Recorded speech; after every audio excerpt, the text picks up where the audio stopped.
Om Satyena Labhyastapasa Hyesa Atma Samyagyanena Brahmacharyena Nityam Antaha Sharirehi Jyotirmayo Hi Shubhraha Yam Pashanti Yatayaha Kshina Doshaha Om Shantihi Shantihi Shantihi. The Atman, the indivisible self within all beings, in all things, is realized by moderation, by knowledge, by austerity, and by veracity. All of these constantly cultivated.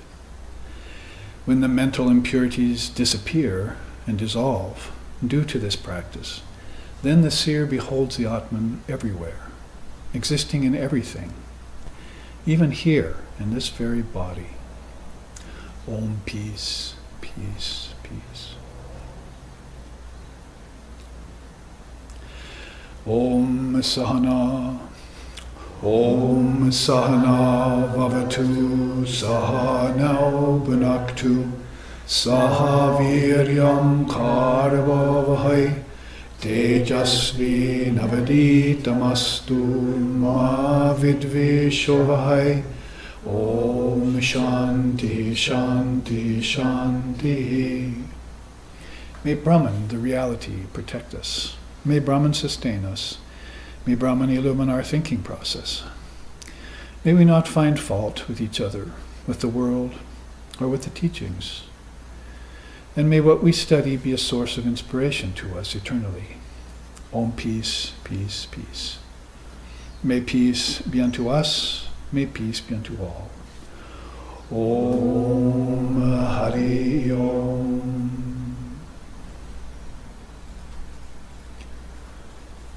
And so we are coming to the tail end of our Divine Mother period with the Navaratri 9 days, 9 nights that we spent in Portland, Oregon, and San Francisco.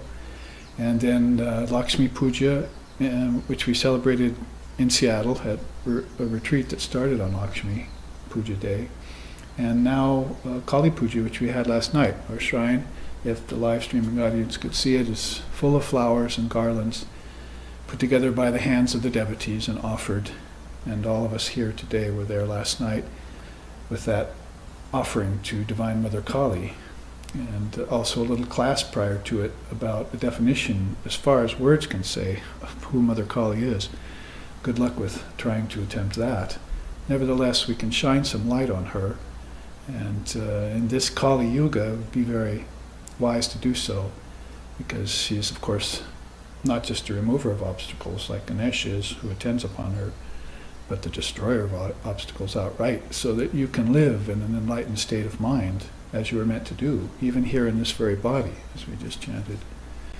So with Mother season coming, autumn that is, coming to a close, we find ourselves at the first class of a 5-class series on the rust of spiritual life. Beautiful quote in the Dhammapada that I was considering the other day. Maybe I'll recite it to you in Pali next week if I can memorize it. But the English goes,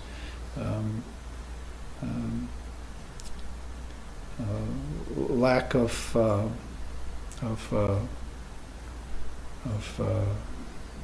just slothfulness or lack of being aware is the rust of a watchman, leading to calamities. And then sloth is the rust of all things beautiful, all things good and beautiful. And then non-recitation of scriptures is the rust of monasteries. And then non-self-effort is the rust of households. So pretty much based upon that sloka, you might call it the corrosion of human consciousness. As I was making a chart for all of you to look at, you probably see that today. People are letting their consciousness, of course, which at the depths is stainless, go to rust and corrosion here on the surface of things, where it's most important that you keep everything sparkling and clean in your mind. Holy Mother said, it's through the mind that you get to Brahman. At this stage, the mind is very important. She knows eventually when you come close to Brahman, the mind will become no mind. as the Zen Buddhists say, or pure mind, as Ramakrishna has said. Pure mind is God. But in the meantime, you need this mind, this mental complex, to keep it in fine and subtle shape so you can see the light and move towards it, as we just chanted. You practice austerities and veracity and so forth. All of a sudden, the mind stays clear, and one of these days, all those gears will come together and you'll see right through to the very clock of time and see through time. Beyond Kala, beyond Kali and her Kali's play. She'll usher you into this great light of consciousness, and having just even a glimpse of that transforms a person. So we keep at our practice for that reason. And perseverance is very important to her. So the rust of households then is non-self-effort, that beings aren't continually doing their practices in families and in societies. And in fact, that's probably a good way to start us off, other than the corroboration of Lord Buddha, which is of course very beautiful to have. We have these teachings of my teacher here. See if I can see them here. I have lived in this country since 1947. This is Swami Sheshanandaji Maharaj, my teacher in Portland, Oregon, for all those decades that I was born there and grew up there outside of Portland, went to high school and part of grade school and college there.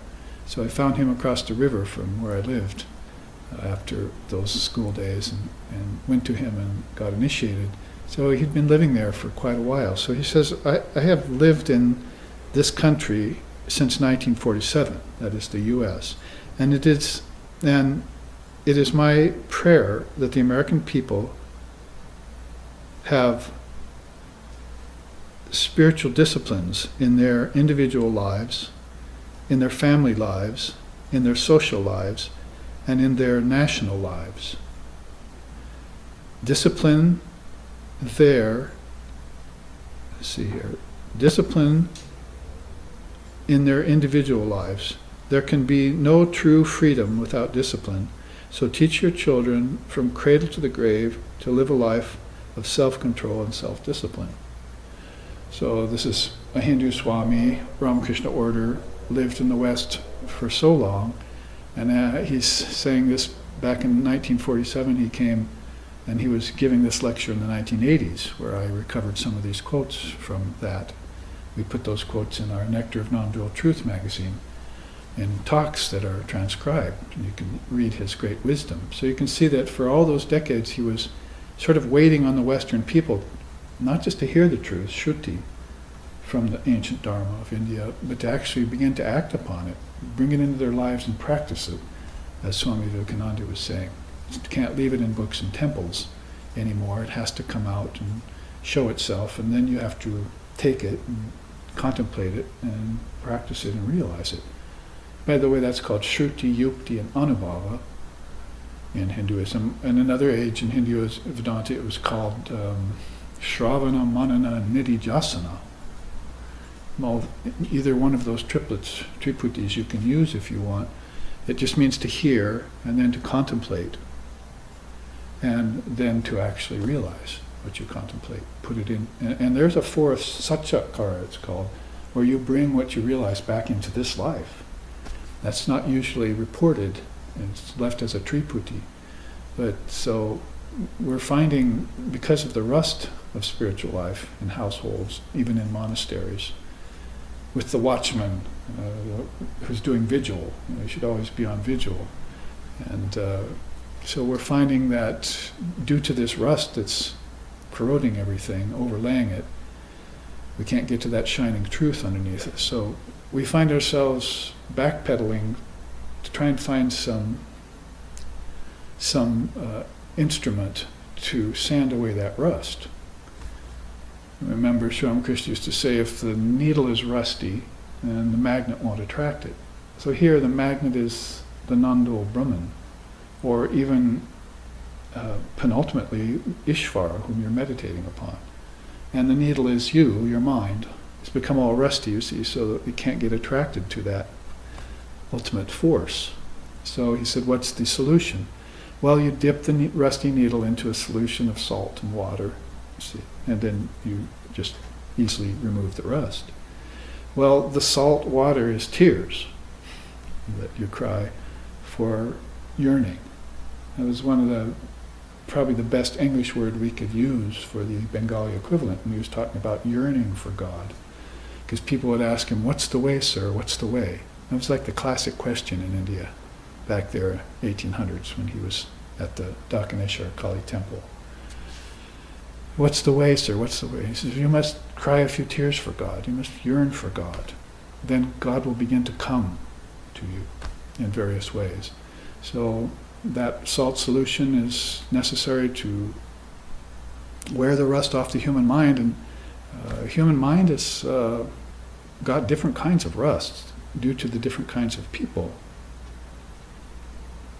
Like here he says, the West is busy elevating science to the highest pedestal. Yet it was science that split the atom to release a huge force for destruction.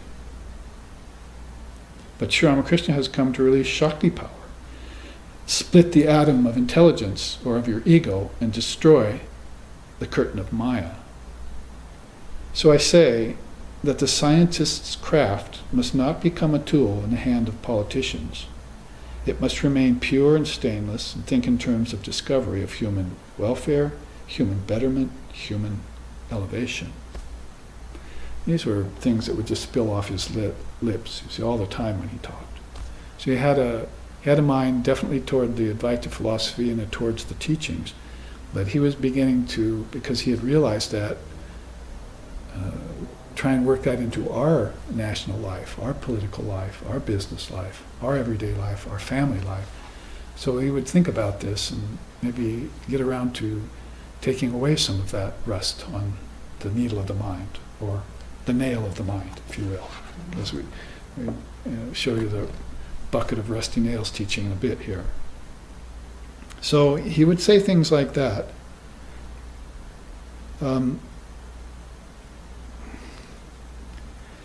For instance, the power of doing will not help the individual unless the power of being is blended with it. It wasn't just profound, long statements with lots of description, but he would come up with these little jewels too.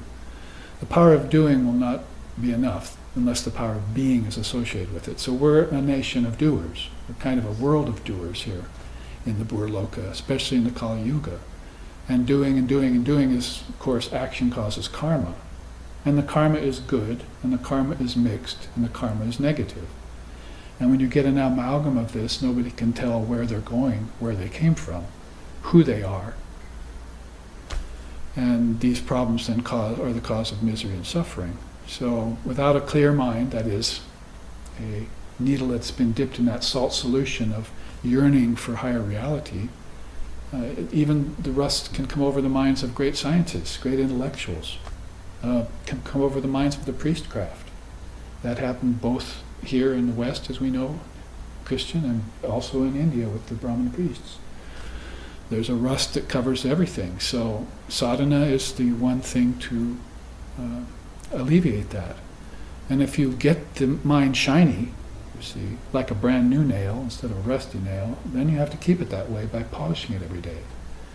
Sri Ramakrishna used to say, in Bengal, where it's so humid, the priest has to do these worships, like we did last night here.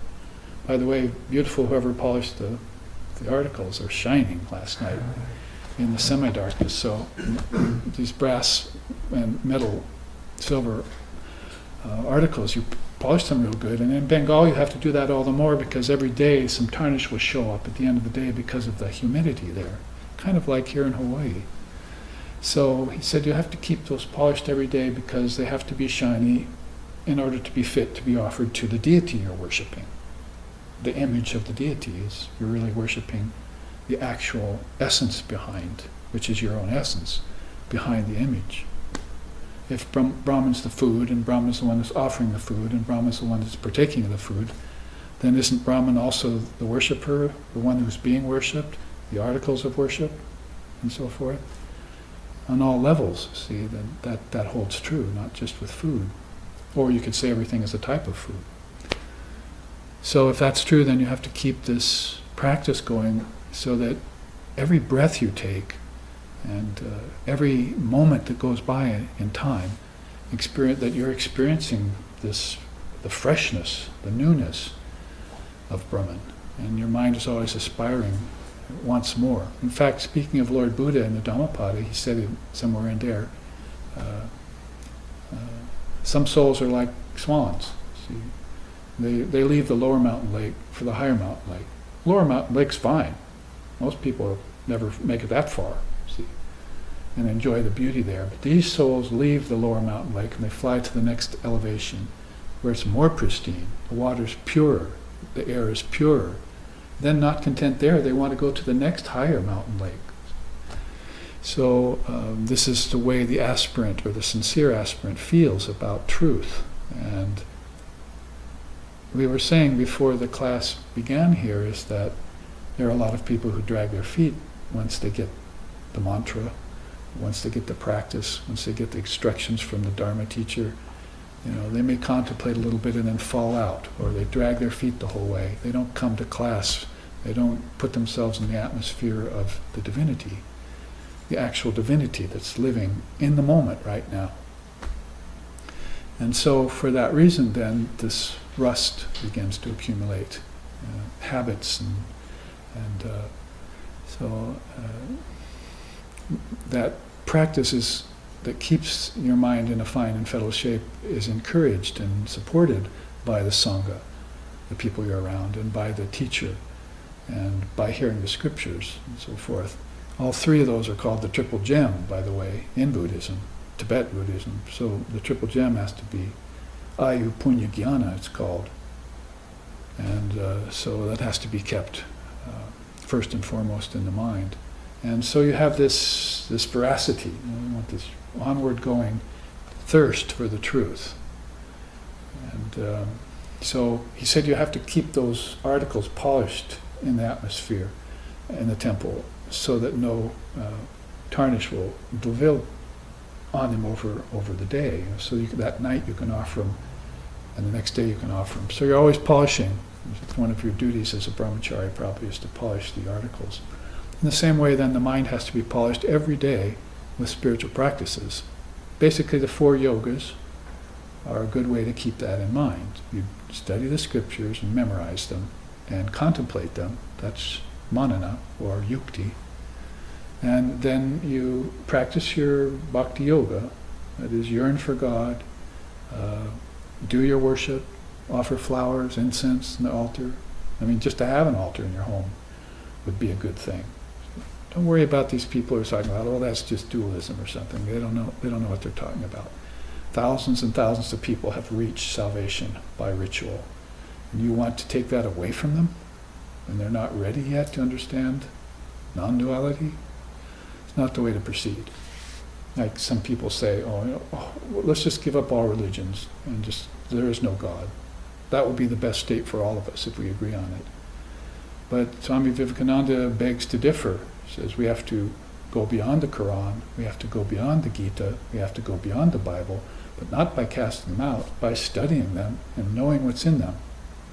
Then we can go beyond them. We can also come back to them and use them for other people who don't yet understand the teachings.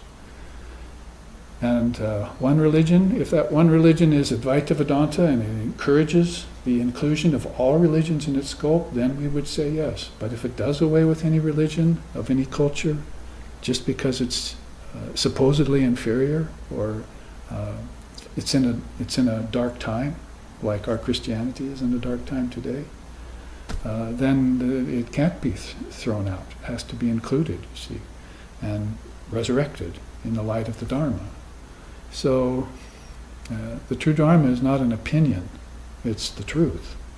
And once you have it, you exude it. But in order to have it, you have to be always in a pure state. So every morning you have to get up. Every breath you take has to be in consciousness, and the food you take in consciousness, doing the mantra in consciousness, meditate in consciousness. So those are the other 2 yogas, Jnana Yoga, Bhakti Yoga. Then you have meditation, and that would be probably better studied in an 8-limbed version, than just, oh, I think I'll sit for an hour and see what happens.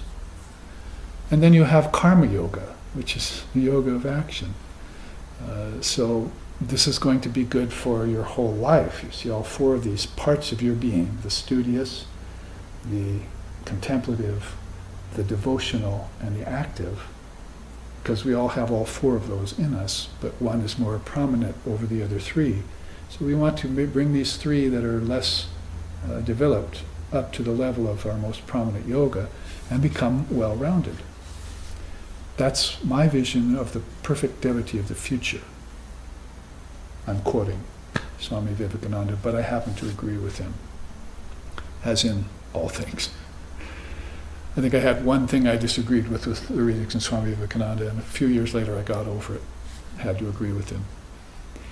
It was about the Westerners, but I won't repeat it here. So, the rust of human consciousness, the corrosion over human consciousness is the subject of this 5-class series, and I've created already 2 new charts for it, and I've colorized 2 others. So we'll see those this week and next week, and it's going to take us in some interesting trajectories that will reveal to us the art of spiritual living and life, and what maybe many of us have forgotten. Because I was just saying, if you drag your feet and you begin to fall out, then of course you're becoming a weight on the whole process. It would be better if you weren't able to adhere to the path, just to turn away and not be a detractor. You should never be a detractor of the Dharma simply because you yourself don't have enough strength yet to master it or to even understand it. Always be a supporter of the Dharma, even from a distance, because this is the only thing that's going to help humanity. Morality and ethics is just a minor step along the way. To know the difference between good and bad puts you with the good. You see. But then all of a sudden you're against the bad, and the bad are really the fallen and the lowly that you need to be helping. Sri Ramakrishna told that to Swamiji before he came here to help us here in the West, us fallen and lowly ones. Because basically rich and prosperity, but we're fallen and lowly as far as spirituality goes. Otherwise, we wouldn't need to be doing practice. We'd know we're the Atman, but we don't. So he told Swamiji, he said, the sick don't need, the healthy don't need a doctor. See, so when you go to the West, it's sort of like Lord Vashishta was told by Lord Brahma in Vashishta's yoga, you have to go down there and look for these certain people that are ready to receive the teachings and give it to them. There'll be some naysayers, and there'll be some people who are already realized. They don't need to hear your discourses, you see. So you need to look for those people that are in need, you see, and who are interested. Apathy won't do. You can be interested at the same time court apathy, and that's really an indecisive and indeterminate condition that we see many of the Westerners in. They have this interest. Vivekananda called it straw on fire. They burn up when they first hear it. You see, light up. But then straw doesn't last very long. All of a sudden they're lagging again. Lagging and flagging. See? So you need to keep up that exuberance of your first intention. The courage of your convictions. These are things I repeat out of our Western lore that would relate to this kind of topic.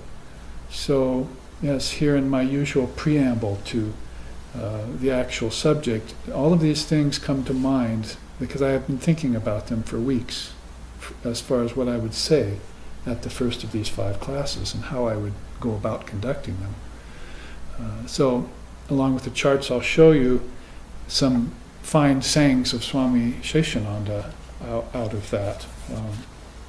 I had selected a few others here too that we don't need to change the chart to them, but I had them up here.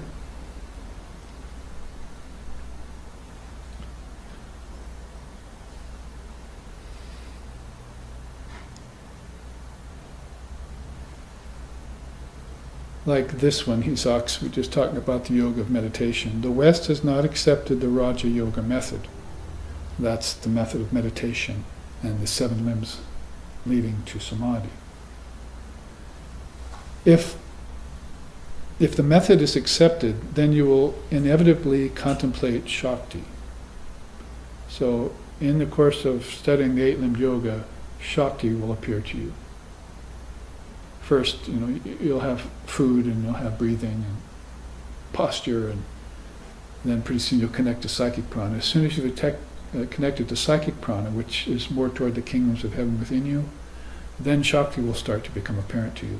Oh, there's a force guiding me. There's something sending my consciousness along subtle passageways in my sleep and at the time of death. So I bow to her and I propitiate her, just like we did last night here in our puja for several hours. So you become a worshipper of Shakti, dedicated to her. He goes on, what is Kundalini Shakti? By splitting an atom with the help of a reactor, using uranium and plutonium, you can release its bottled up power and cause death and destruction. However, Sri Ramakrishna stands not for nuclear power, he stands for spiritual energy, Shakti. This infinite intelligent energy is conscious, constructive, creative, blissful, and beneficent. Through her, one does not cause death, one conquers it. How beautiful. So, such a well-thought soul, the Swami that taught us in the West. And last living monastic disciple of Sri Sharda Devi when he was living in his 90s. In his 90s in 1990. That's when he was there among us. And I got to accompany him many times through the 80s and 90s, in the older part of his life. So these are some of the beautiful things that around practice that we want to entertain.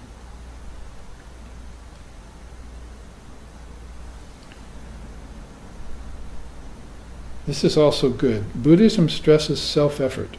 So the rust of households is lack of self-effort, right? Rust of monasteries is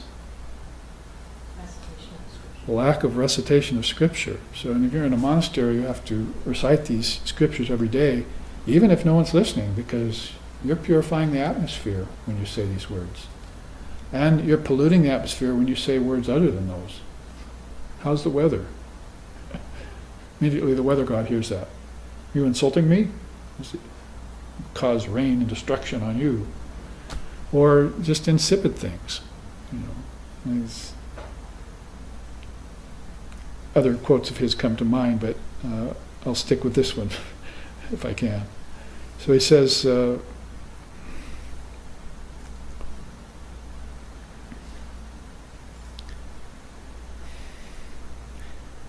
Buddhism stresses self-effort. Christianity places the accent on grace.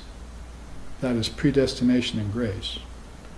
But Sri Ramakrishna was always harmonizing, saying grace and self-effort must go hand in hand. So it's not one or the other in this case. It's that you need to consider both. And it's not just either Vedanta or Christianity or Buddhism and Judaism. You need to consider this whole bouquet, because all the religions are different colored flowers in the hand of the Divine Mother Shakti.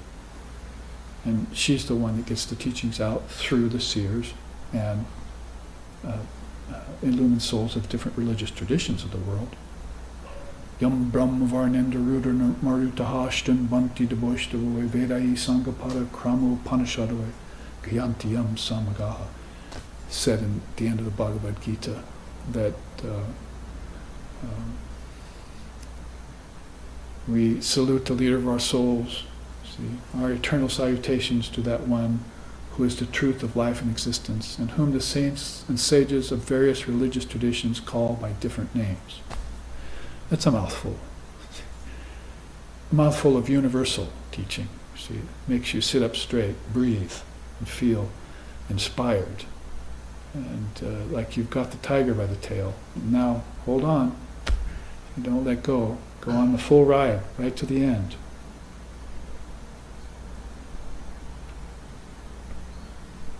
Your self is not, your real self is infinite, not finite. Your real self is immortal, not mortal. Your real self is divine, not sinful. Your real self is birthless as well as deathless. these sayings coming out of this great soul who lived amongst us just recently.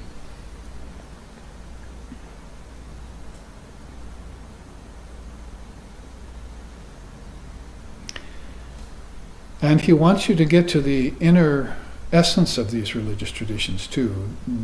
There's a rust that we're talking about right now that's over your philosophical body. It's called Bhranti Darshana. And it's called unclear seeing. Bhranti means deluded, Darshana means seeing. So even amongst the philosophers, a rust collects on their thinking, narrowness. See, and they restrict themselves to one school, and like with blinders on, don't look anywhere else. It's like, as if religion can only be contained in one school or philosophy. See, saw a bumper sticker just in Portland a couple of weeks ago when I was there for a Navaratri that said, God is too big to be contained in one religion. Or someone thought, well, that's a good bumper sticker, and someone bought it and then put it on their car and they drive around Portland with it. That's not making Portland weird, by the way. That's making Portland wise, when you consider something like that. The saying there is, keep Portland weird. I disagree. Let's make Portland wise, because that's going to lead to enlightenment, to our realization of our highest essential nature, which is the purpose of being born in a human body in the first place. So we stay to the main purpose of this. See? So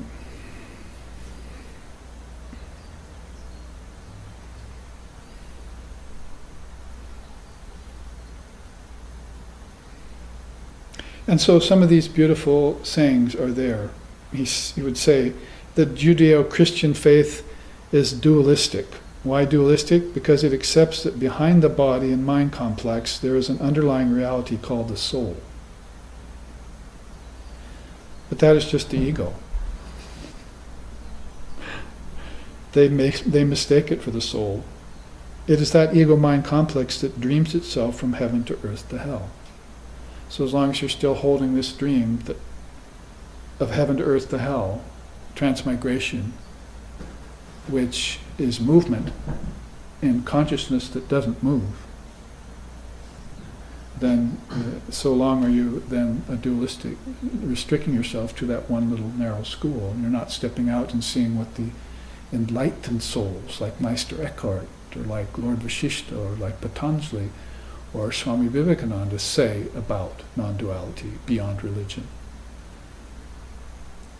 These words, Judaism, Christianity, Hinduism, they stand as blocks against man's spiritual progress. He said that. Sri Krishna told it.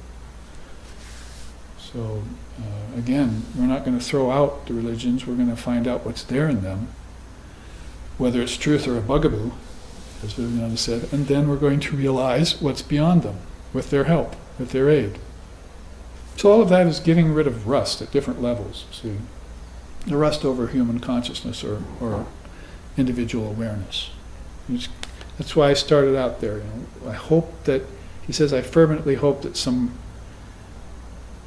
spiritual self-efforts and practice will come into our social lives, our individual lives, our political lives, our national lives. That's what he's waiting for. That's why he came into the body and why he was here for 40, 50, 60 years, telling us over and over again to begin to do spiritual practice.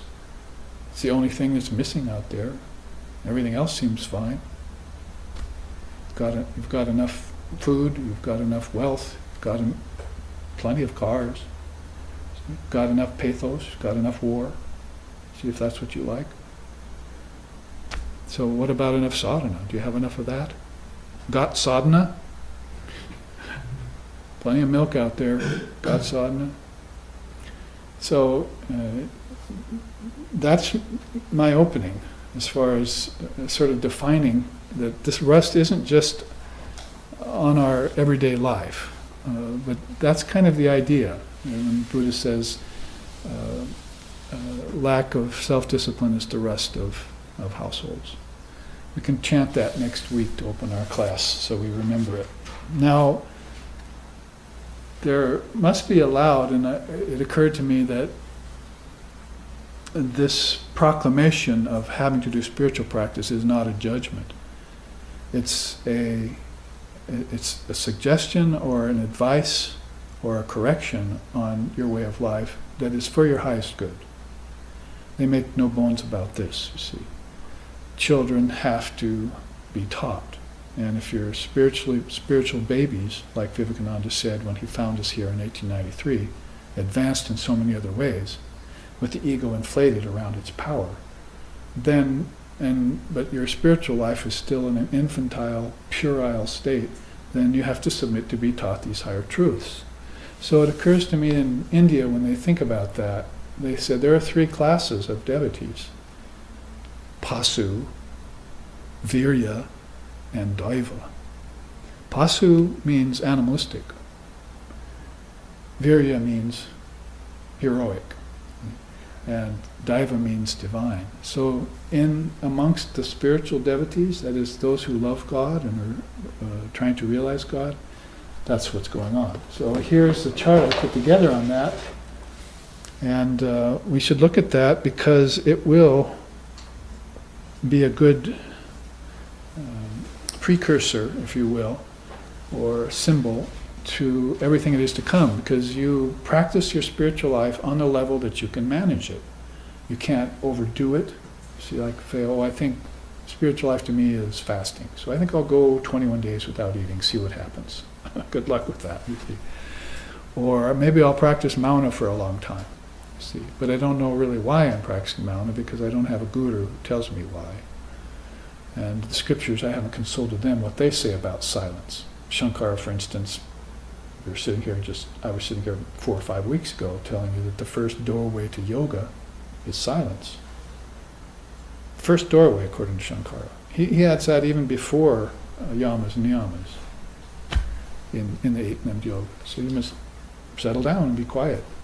Still your lips. And of course, still your mind would be better. But most people have to start from the outside and proceed to the inside, because all they believe in is the outside. So words are going to show up their great importance, that is, that they contain Shakti power when you shut up. Shut up, we used to say to each other as kids, right? Oh, you're so dumb, shut up. See? Well, we were both right. We were dumb and we should shut up. And then maybe we'll learn something, you see.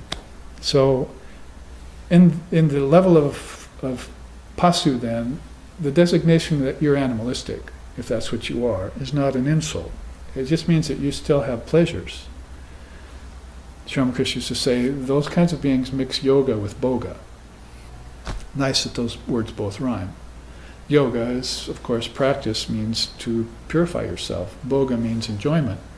So there are some beings who are devotees of the God, of Lord, you see, and Mother of the Universe, but they still have these desires to satisfy, so they're trying to do both at the same time. They'll probably find out that ultimately that's not going to work, but along the way it's a way of making progress for the Pasus. So there you see them there at the bottom. You see some of the points about Pasu. And then we're talking now about devotees, but let's take my quote at the bottom here. The 3 classes of living beings pertain to the devotees of the Lord and Mother of the Universe, but they also apply to worldly and unillumined souls. So the devotees, they know about the existence of God. They're preparing themselves, qualifying themselves in different ways, you see, for that. But the unillumined don't know about the existence of God. They even deny it or are just completely unaware of it. And so this teaching of the 3 levels also applies to them. So it goes on to say, the spiritually awakened fall under categories moral and ethical beings. The spiritually unawakened fall under the categories of moral and ethical beings, 1, restless and activity-driven beings, 2, and slothful, greedy, and lustful souls, 3. All according to their respective karmas influenced by the 3 gunas. You know those kinds of teachings already of the 3 gunas. So basically this is the triple-fold designation of those who are unillumined and not aware that there is a higher consciousness in existence or within them, either way. So we should say that first. We're not really talking here so much about those beings. There are moral and ethical beings out there who are good, but they're still, as Swami Sheshananda's quote just told us, still seeking heaven, earth, hell. So they're not very well informed about Almighty Father, about Brahman, about Allah, about non-dual awareness, about Buddha nature, about that which is beyond worlds, beyond movement, beyond time, beyond space, beyond karma. They're mixed up in their karmas. Now, if you jump to this level of Pasu, Virya, and Daiva amongst the Tantrasists, because this is the Tantric designation, maybe we should read that quote next. Vedanta prescribes intense austerities utilizing discrimination and renunciation. Only a few strong beings can bear these. But Tantra takes into consideration the weaknesses of living beings, their lower appetites, and love for the concrete. It combines philosophy with rituals, meditation with ceremonies, renunciation with enjoyment. Both systems aim to train aspirants to meditate upon their identity with ultimate reality. That's from the Gospel of Sri Ramakrishna, early pages of that great testament. So there you see right away these two great rivers of Vedanta and Tantra, how they have the same aim, to teach you to meditate on your supreme identity, whether you call that Paramatman or Purusha or whatever you would say, Buddha nature, but they do it by a little bit different flows and eddies in their rivers, see. And Tantra quite often can then make it possible for people to gain some enlightenment, say through rituals. So they blend the ritual with philosophy, blend ceremony with meditation. And it's a great combination. It's rather like saying jnana with bhakti, two wings of the bird. If you have love for God, but at the same time you're involved in studying scriptures, then you've got this rust-destroying elixir of jnana. Because you only get enlightened through jnana yoga. There's no other way to get enlightened. Without the jnana yoga, the other three are ineffective for a long, long time. So you need the jnana yoga, directly quoting Swami Sheshananda. So when the jnana yoga is instilled, meditation becomes natural, bhakti is natural, and karma yoga becomes pure. You see, you're doing everything out of knowledge, out of wisdom. All your acts are done in wisdom, which is exactly what Krishna says in the Gita. If you're doing your actions without wisdom, they bring karma upon your back. So, a good treatment there of Vedanta and Tantra for those of us who happen to be walking with one foot in each world. We're worshipping at the same time we're studying. We're meditating at the same time we have to act. Act in action and inaction. So don't be confused about it. Just know that Vedanta, especially in its Advaitic form, very few people can bear the strict austerities and the non-dual renunciation of the world that's necessary to really take that path to its fullest and final end. So that's why you see not too many people in the Vedantic fold yet. You see, it's an underground river we've been talking about. And a lot of people more in the Bhakti fold, not just in Christendom and Judaism, but in Hinduism too. Many people in the Bhakti fold. So this is all something that's coming out and coming clear. So now let's go down to Pasu, the animalistic, and see some of the bullet points. Of course, there's the two Bengal tigers. Nice image because these teachings are fresh out of Bengal in this age. So you see there, the Pasus are striving to perceive the difference between the real and the unreal. Now look quickly up above. The Viryas know the difference between the real and the unreal. Now look at the Daivas. They see beyond the real and the unreal. So this is three different levels of understanding, you see. Do you see this? So at the Pasu level, they're still trying to perceive the difference between the real and the unreal. And so because they're involved in their pleasures and their various things and they're getting karmas from them, and these things that they're getting aren't eternal and aren't constant, then they keep being let down by the world. Somewhere in there, their desires can get fulfilled if they take to the Dharma. We know that's one of the rules, right? 4 qualifications, basically. Get the Dharma, then your desires will be fulfilled, then you'll get wealth, then you'll get enlightenment. It's called the 4 fruits, Purusharthas, of Divine Mother teachings. It's right there, one of the very first, earliest of Divine Mother teachings, right out of Shakti's personal fold or store of Dharmic wisdom. Dharma first, you see. So since they are still unsure, the Pasus, going back and forth between what's real, that is their meditations and their devotions to God, and what's unreal, all the happenings and phenomena in the world, then they run this risk. They're still striving to perceive the difference between those two with a concrete understanding, see, that allows for no compromise. So compromise then is still there in the Pasus. And their saving grace is that they've taken refuge in the Lord, the Mother of the universe. That will correct them again and again until they finally get the point. So I wanted to take all 3 of these, you see, first, the top lines of each of these bullet points, because that's how I have determined that the main philosophical difference between these 3 classes of beings that the Tantras cite. One is trying to perceive the difference between the real and the unreal. The other knows the difference, the heroic, obviously, because they're busy helping souls to get over the unreal. See? But up there at the top, and almost incomprehensibly, the Daivas see beyond the real and the unreal, as if that's a duality that they finally got over. So it must be a very subtle and high state of consciousness that they've reached, to where they're not even affected by such philosophical gobbledygook as, oh, that's real and this is unreal. See? That happened back at the discrimination phase, or is trying to happen to the Pasus. All right, the second point under Pasu: eagerly pursue enlightenment while satisfying their desires. So they are very enthusiastic, you see. They want to know the truth, and they'll wake up one day vowing that they're going to realize it. The next day they'll wake up pursuing some enjoyment.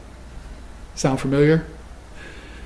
Westerners, you people of the world, see, those of you who love God but are still trying to realize it, what it is, who it is, and that thou art that, those levels. So the constancy there that Holy Mother wanted, the perseverance until constancy comes, so that you wake up every day and go to sleep every night, and you even dream, and in deep sleep you even see the seeds to it, that all of this is to be transcended. See? Even the real and the unreal, ideas like that, to be transcended. So you must be pursuing enlightenment with every little thing, So they say this about lust. If you have lust, lust for God. If you have anger, be angry that others have realized God, but you haven't. If you have jealousy, be jealous of the enlightened. Because this is how you take these negative passions and you transform them. Finally, one day I wake up and my ignorance is gone, utterly gone. Because no one can conceal the truth of Brahman. It's like trying to hold a flame in a cotton cloth. Ever tried that? Well, let's do this experiment. Let's burn down Eagle Creek. Let's take a ball of cotton, you see, and try and put a wick in there and flame and try and cover it with the cotton. Poof. Burn your hands and burn the forest down. So that's what the song says. Who can conceal the truth? Who can hold a burning flame in a cotton cloth? So that's how clear it will become to these beings once they awaken from their various nocturnal meanderings in this kind of dimly lit land of real and unreal. That they haven't really gotten it clear yet. The world is to be renounced. Nivritti. That's one of the teachings out of Sanskrit. Nivritti, to be renounced. What's to be renounced? The 5 elements, the 5 senses, the tanmatras, the fourfold mind, prakriti, Nivritti, all under the nivritti category. You renounce them as soon as you see them. In other words, you see through the ruse. That's a cotton cloth pulled over your eyes. What to speak of over the fire of truth? When the minute you saw it coming out of the womb, you should have said, I give it up. I give it up. Because that's what the realized souls do. That's why Christ left his parents at 14, and Shankara left his parents at 12, and so many great souls left the world at a young age and said, I give it up. This is a ruse. This is a dream. This is a mirage. This is an illusion. This is not real. So they're very clear about it at the outset. So the Pasus aren't clear about it. It's a good way of saying it. Also, they mix yoga with boga so as to enjoy pleasures. And that lasts for a while. They do enjoy. In fact, they enjoy exquisitely sometimes. And until that enjoyment becomes old, you see, and it gets replaced by something higher and higher. Many of us have had that experience. Food, that's fine, I can take it or leave it. But other people are like so much into their food, that's almost their whole life. Or work.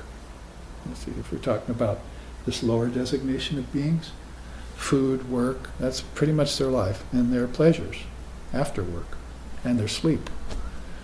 See, so these things get replaced. Your attraction to them, your obsession sometimes with them, like work, get replaced by something higher, and you go towards a virya state. Pretty soon now you're sitting around thinking, well, I've got everything I want, but these poor people out there are suffering. What can I do to help them? As soon as you think that way, call it altruism or virya, then you're on your way to enlightenment. You're on the way to a higher state of consciousness. We'll look at that in a minute. The Pasus also still cherish the individual ego over the cosmic ego. Do I love God first and foremost? That's what you need to ask yourself at that point. With all my heart, all my soul, would I step in front of a bullet for God? Like if someone came at my teacher with a gun, would I step in front? See, do I love the cosmic ego more than I love my individual ego?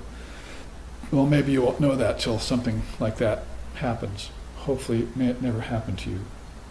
But in the meantime, what should happen to you is this absolute resolve that you love God first and foremost, that God is all that exists. I mean, this is where the Daivas are living. They're living at this level. I've seen it in them. And they're not about to give that up for anything. Riches, poo. You see, I mean, that's why it's sung all the time.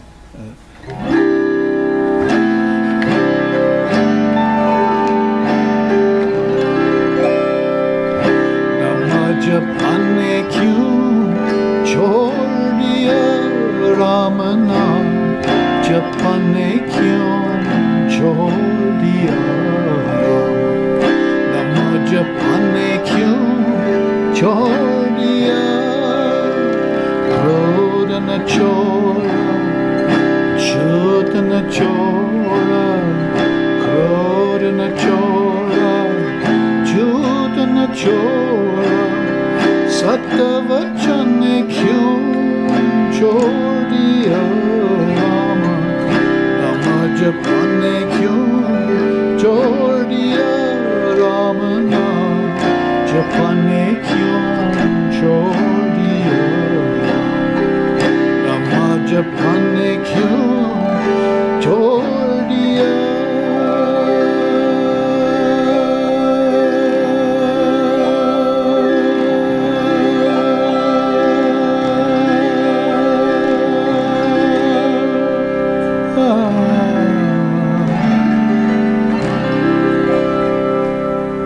A little bit of calisthenics out of my old days when I was a better singer.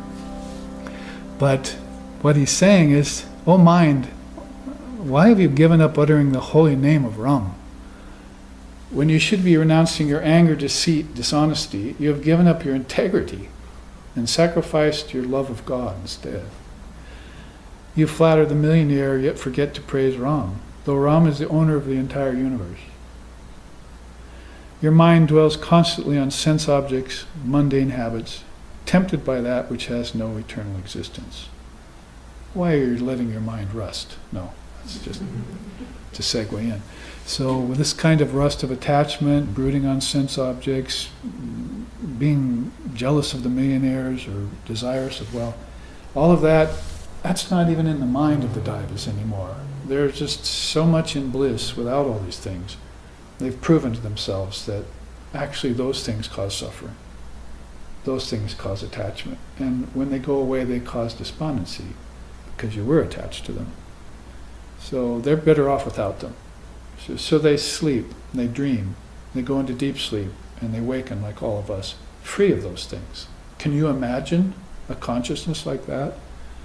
What to speak of a world like that, where if you sleep at all, it's all peace and bliss, and you wake up and it's the same, all peace and bliss, as if there was no change in consciousness, because ultimately Brahman doesn't change, and so they decide to remain in Brahman.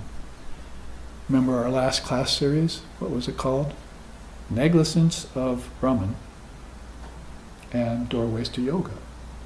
We were sitting here just a few weeks ago speaking about that. So we're not harping so much as declaring, you see, that this is a step we need to take in this day and age, particularly in the West, because since we are in the West, it'd be good for us to stick to our own country and take care of our matters at home. We don't need to shoot rockets into space or go take on the problems of other countries. We need to be here. And some people say that, but they're not saying that in the right way. We need to be here, why? To take care of our poverty, take care of our impoverished, to take care of our sick, to take care of the street people? No. We need to take care of ourselves so that poverty will go away, so that street people will not fall into suffering anymore, so that everything will right itself. It's called harmony, and it's called being in yoga. And until you're in it, nothing else is going to be in it.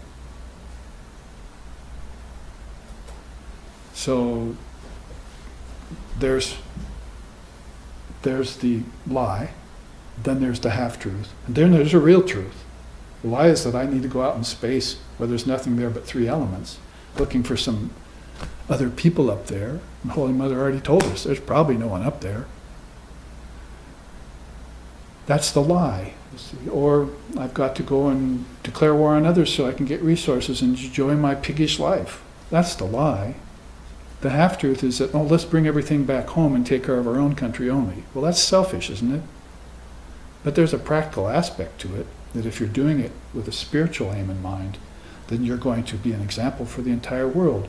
Why do you think Vivekananda jumped the ocean like him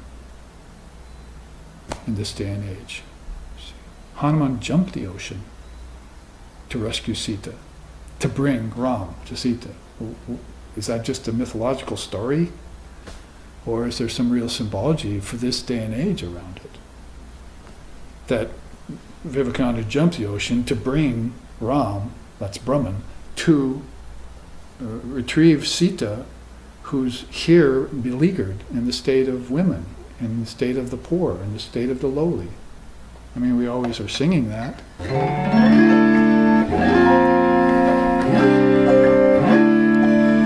Vikya vinashane sharde Rama sanatani sharde Patita pavani sharde, and so forth, on and on. See, she's the remover of obstacles, the Shakti power. She's the eternal principle of Brahman, one with Brahman like fire in its heat. And she's the savior of the fallen and the lowly, Patita Pavan. So then we need to bring her, or rescue her back out of this materialistic rust that we've covered her with. We're powerful as a nation, but it's a rust-covered power. It's misdirected. It's a lie, most of it. And we're not finding that out till we get karma from it and suffer, and then it's too late to do anything about it. This is not a good condition to be in. As a country, as a politic, as a business, as a family, as an individual. It's not a good place to be. So then come out. You come out of Pasu, go to Virya. Let's see what that's about. Or did we finish Virya? One more. Are working on surrendering the self to God. So that's their saving grace, you see, is that they know that that is behind the unreal. They're beginning to see the difference between the real and the unreal. Now in Virya, and there's Hanuman jumping the ocean, or at this point, lifting a mountain to save somebody from rainfall. So he's there as the great hero, Virya, and we call him Mahavir sometimes. Of course, who is he in love with? 100%. Right? Wasn't it? Shri Ram, Shri Ram, Shri Ram, Shri Ram Chandra Kripal Bhajamana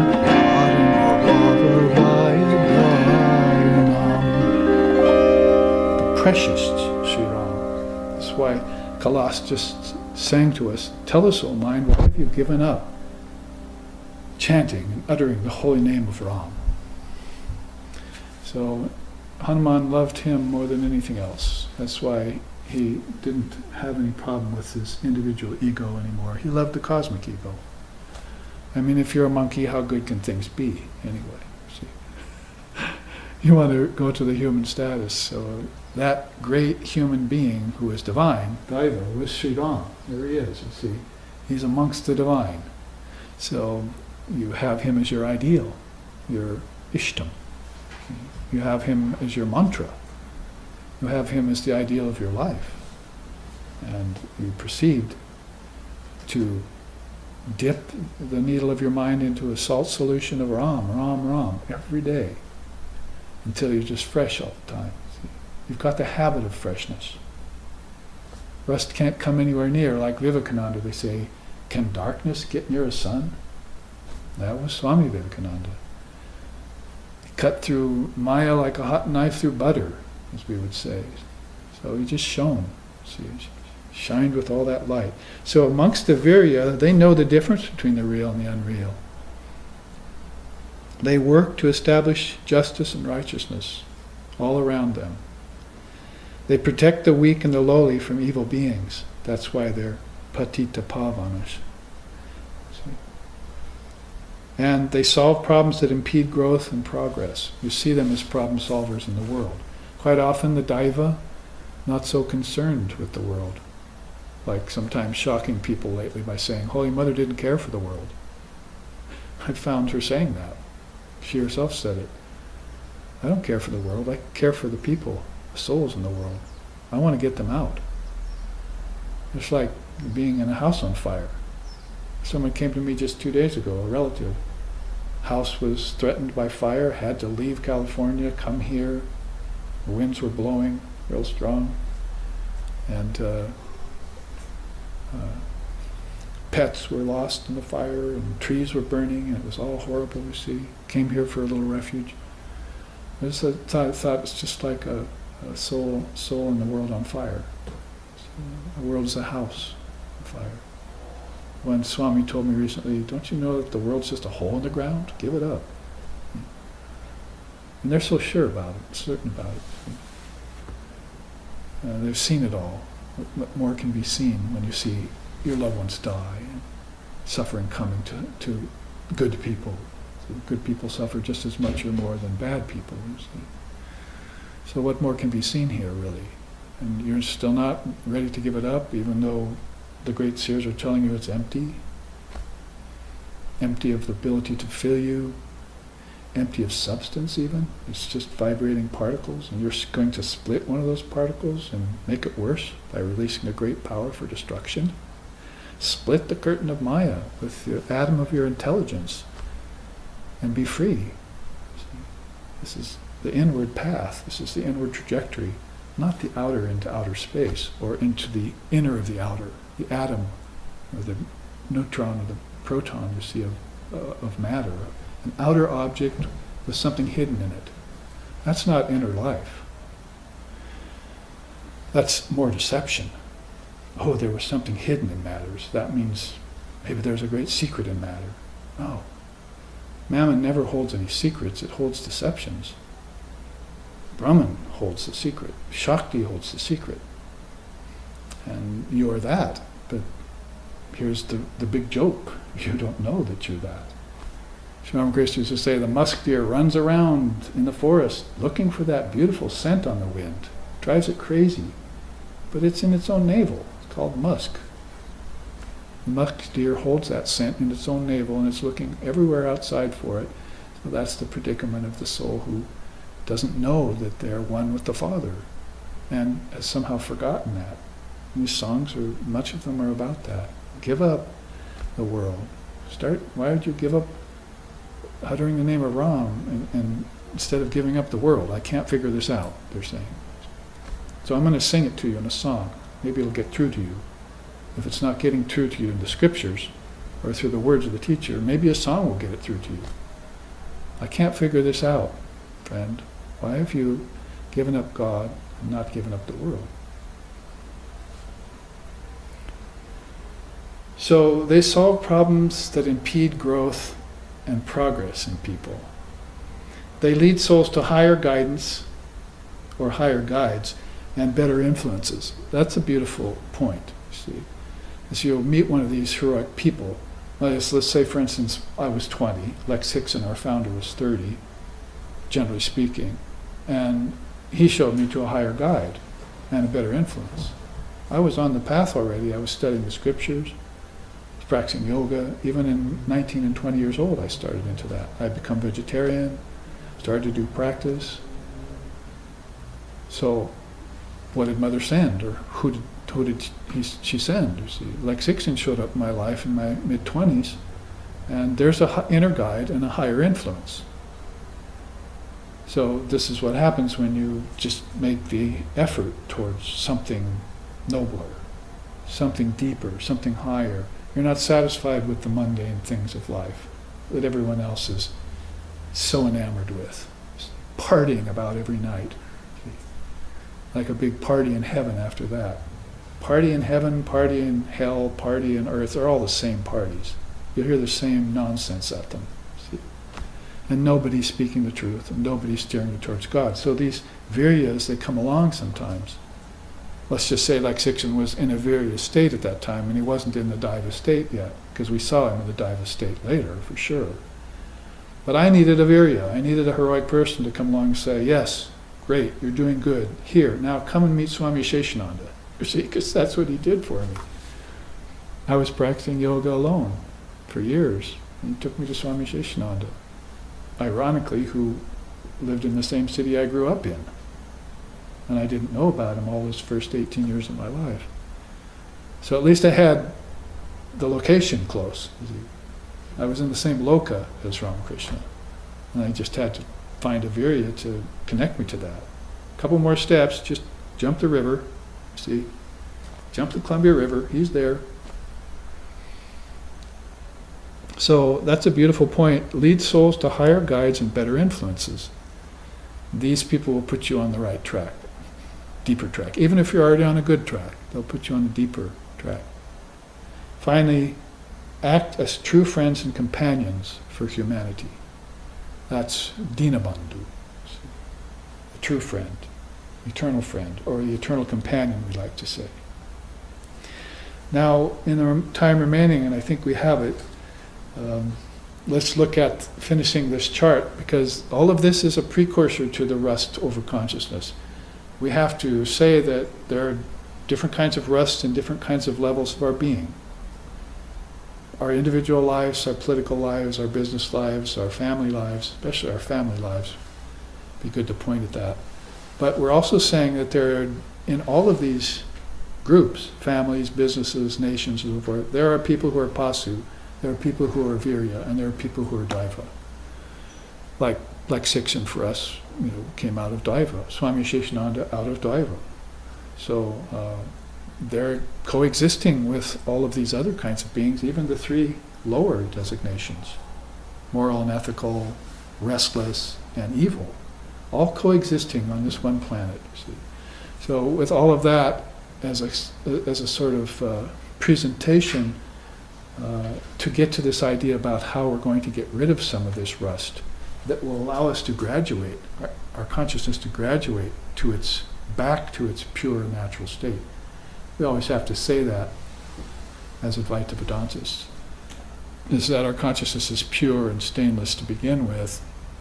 In fact, it has no beginning. It's just always pure and perfect. And we just fall away from it when we take bodies, minds, senses, prana, rebirth. So how to get back to that original state? So there amongst the Daiva, you see, now, just since we didn't take it, probably should have read it at the beginning. Tantra lists 3 classes of devotees. Daiva, who are refined and realized. Virya, who are well-intentioned and heroic. And Pasu, who are energetic and well-intentioned, but still desirous of enjoying pleasures. So that's kind of a recap of that. And in that light, let's look at these points under divine beings. They see beyond what is real and unreal. So it's not a consideration for them anymore. They're past the discrimination or viveka phase, and they're living in a state of all is Brahman. Might be one way to kind of understand in advance, sort of a precognitive understanding of how they live, even though as yet maybe we can't quite feel it ourselves all the time. Maybe we even get glimpses of it and rise like that, but then we fall. We say, what happened again? Why did we leave that non-dual state? How did Maya cover my eyes as she does so deftly? So they're beyond that discrimination phase, and they're living in this state of I am Brahman, or I and my Father are one. That thou art. They meditate blissfully on divine reality. One of their secrets to keeping the rust away, corrosion, is that Raja Yoga, not in its practice, because they've learned yamas, niyamas, posture, breathing, how to separate their minds from objects, how to concentrate, how to meditate. Finally they had samadhi, and now they can run a boat race between these 3 chakras. That's how Sri Ramakrishna said, I run a boat race between these chakras, never falls anymore. So he says, if I want to talk to the devotees, I come to the heart. That's the drawing room of the rich man, he said. That's where they gather. The devotees gather in that room. It's where the rich man smokes his pipe and has his comfortable moments, you see. So sometimes I come there and talk to the devotees. Other times I speak the Dharma amongst the devotees, those who want to hear me. So then I go here and I have a visions, you see. Then I disappear. See, I'm running a boat race all the time. Beautiful way in which he described it. So meditating blissfully on divine reality is both their secret and their attainment. Raja Yoga has been realized. So that's why good we took Swami Shishananda's quote there about realizing Raja Yoga and Shakti. They serve Brahman in all beings. That's really only thing left over to them, because they've realized Brahman and they still have a body. There's still a little prarabdha karma there. Karma from this birth, that is, having a body is a kind of karma. But yet they've purified their body and senses, and so now that just a little time left over for them to be here, they'll turn and serve others. Serve Brahman and others would be a better way of saying that. See?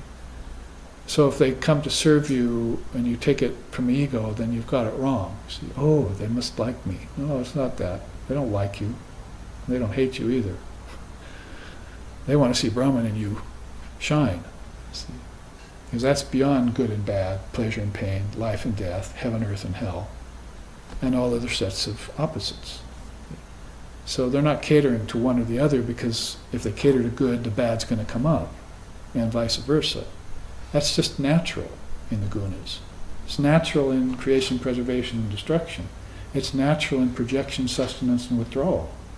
It's natural in time, space, and causality. It's naturally in Bhurabhuvasvaha. And it's natural in AUM. It's natural in waking, dreaming, and deep sleep. Isn't it also natural in Shukti, Yukti, and Anubhava? Hear the truth and you're going to have negative things come in your mind. Or is that true or not? That might be a lie, you see. Or I don't like that truth. Sort of like the person saying, "Oh God, please come to me and transform me completely, but only if there's no pain involved." See? Only come if there's no pain involved. Transform me, but I'm not willing to undergo the transformation if it's going to make me suffer. But of course it's going to make you suffer. Otherwise you wouldn't need transformation. It wouldn't have even occurred in your mind. You'd already be in a blissful state like they are, meditating on it all the time. So service of Brahman and other beings is there. And they also inspire souls to attain samadhi. One of the things of Sri Ramakrishna, we said that yesterday at the little class on Mother Kali I gave before our puja here. He said, really, Sri Ramakrishna, you could list 3 or 4 main things he came for. One was, of course, bring the Divine Mother to us. Really, for the first time ever in this Mahayuga, I think. First time ever Mother has been brought out. Think about it. And think about Sri Sharda Devi, a simple village woman, being the head of one of the largest religious organizations in the world. If she's such a simple village woman, then how did she get to this position? Can you name any other woman in the world that reached such a high position, especially in spiritual life?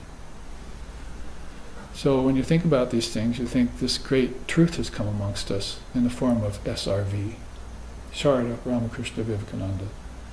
One of them being like Hanuman, the other being like Sita, and the other being like Ram. So, or Krishna, Radha, and Balaram, if you will. So, when you say Sri Ramakrishna came, then there were several other reasons for that. The other one is to, of course, show you what samadhi's like, because we hadn't seen that either. There weren't a lot of people around to describe Shankara's samadhi, or we had people describing Chaitanya's bhavas, he danced and sang. But those are Sananda samadhis. What about Nirvikalpa samadhi and these higher Sampragata samadhi or nirvana? We heard about Buddha's nirvana. We know Christ went into stunned samadhi under the tree in the forest. Not a lot of people described that because no one was there. Sri Ramakrishna was in samadhi most of the time with everyone around him in Bengal. Not only people that came out of curiosity to see his samadhis and went away wondering what's that like, but some very profoundly realized souls, old and young, who had come with him into this world to accompany him. They're called Ishvarakotis, or Vibhutis, or Nityasiddhas. These are designations and names for people who are realized souls in their own right, who if they feel a movement in consciousness, which usually doesn't move, they're on the spot. You know what I mean? Consciousness is immovable, still, static. If an avatar decides to form itself out of that, say that water of consciousness, and there's a big vibration, then the souls around there will form around him and come with him and her. So they're Ishvarakotis, they're called. They're following the Avataravada, the path of those who incarnate with the avatar whenever he decides to vibrate, come out of formlessness. Even such souls as Vivekananda, who would never come back again, sitting for 700 years in samadhi, Holy Mother said, all of a sudden Ramakrishna vibrates. Come back with me. There are songs written about it. I'm going down there. The ark of the world is sinking in lust and greed, the song says. So there are Johnny on the spot ready for this. See, they want to see the Boer Loka get a good spanking. See, it needs a good spanking. Wake up, you see. And who else can do it but an avatar? Even an avatar can only do it for some thousands of people. The rest will stay sleepy. And Sri Ramakrishna used to say that even God can't help them. Imagine. Even God can't help them. That's a lot of rust. See? It's a lot of corrosion over the stainless steel of your consciousness. Well, I'm going on and on about that because samadhi was one of the things that Sri Ramakrishna brought to us. unlike anyone else, and it was in our age, relatively speaking, 1800s, and it was written down and noted by many astute beings, even Brahmin priests who knew about the scriptures, what kind of samadhis there were. Sri Ramakrishna was teaching them samadhis that they didn't have listed in the scriptures. Surprise, there's another samadhi for you. Oh, I better go write that down. So that's one of the great things in which he does. He brought the mother and he brought samadhi to us, and he was also a paragon of universal harmony. All religions are true. So those three things, when you say Sri Ramakrishna and you want to describe universality in its true form, you can probably cite those three things as pillars upon which that not mandir rests. They exemplify spirituality for all aspirants. You don't need a savior as much as you need an exemplar. For 2,000 years, people have been waiting on the savior. And that's just in one religion. It's happened in other religions too. So you need exemplars. And if you find one, even like I found the spiritual guide and then a guru, then you should receive that with all gratitude. That's not given very easily. So you take to it and you practice and merit that and warrant it. They maintain peace and balance in the lokas. Now, if you want to know why this earth still exists in some sort of beauty, there's still air to breathe, there's still water to drink, there's still distance between you and the violent, warlike mongers, then it's probably because these souls are keeping certain boundaries for you, keeping you safe, protected by their very presence. You just need to think about them. And in fact, that's very important for you to think about them, because if you think about them inside of you, you'll bring them out. And then you will be virya and beyond. You'll be protecting all beings. This is part of what they realize. I'm a great channel for Ram, Hanuman thinks. I need to do his bidding. I can help so many souls. I don't care if it's real or unreal. I'm just going to help souls. That's the great Bhakta's attitude. Finally, they protect and sustain the Dharma on earth. Enough said, because that's what we've been talking about, and that's how to do away with the rust of human consciousness. Get this Dharma realized. I said Dharma, not drama. So give up the drama, that is the sensationalism, the continuing rounds of phenomena outside, in space, outer space, and here, and invest yourself with those teachings, with that elixir, salt elixir, that does away with the rust over the mind and its consciousness. So here, we need to break, and we will take some sacred prasad from last night's puja. We hope you do the same at home, and we'll be back in about 15 minutes for more teachings on this. Aloha.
We are ready now for Class 1, Part B, because this is the way they come to you on the YouTubes once these classes are turned into, rendered by Mahesh, one of our wonderful workers in SRV, that takes these classes and these series and puts them on YouTube. Some of you are familiar with that. There must be a good 40, 50, 60, maybe more classes, and the whole class, because of our break, which we just had now, is Part A, Part B, so they seem like they're different classes, but they're just extensions in a series.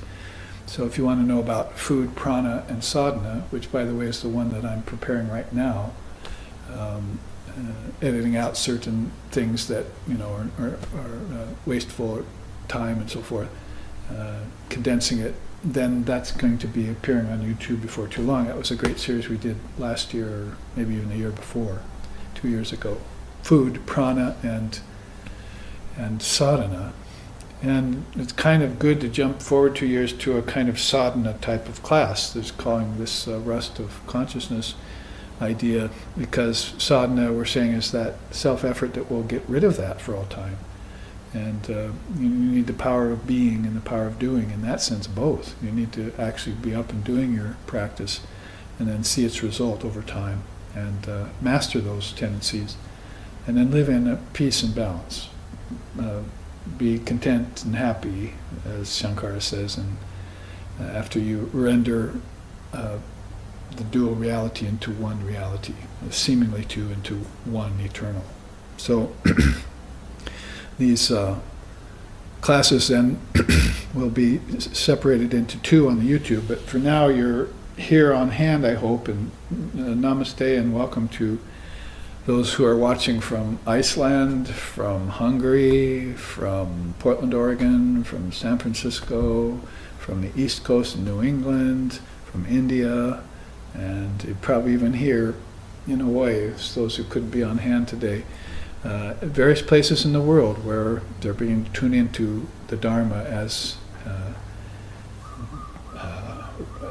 experienced and presented by SRV teachers and practitioners, all very sincerely and seriously, with a little bit of humor thrown in occasionally.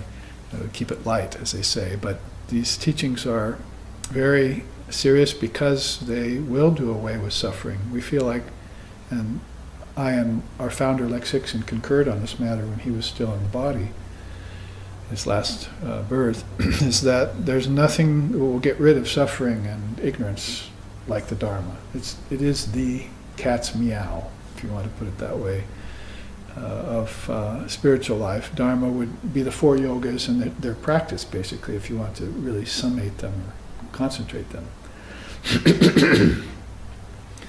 And in that case, then we present it, like I say, not just harp on it, but emphasize it, and so that people can know without any doubt whatsoever that this is what they need to be doing.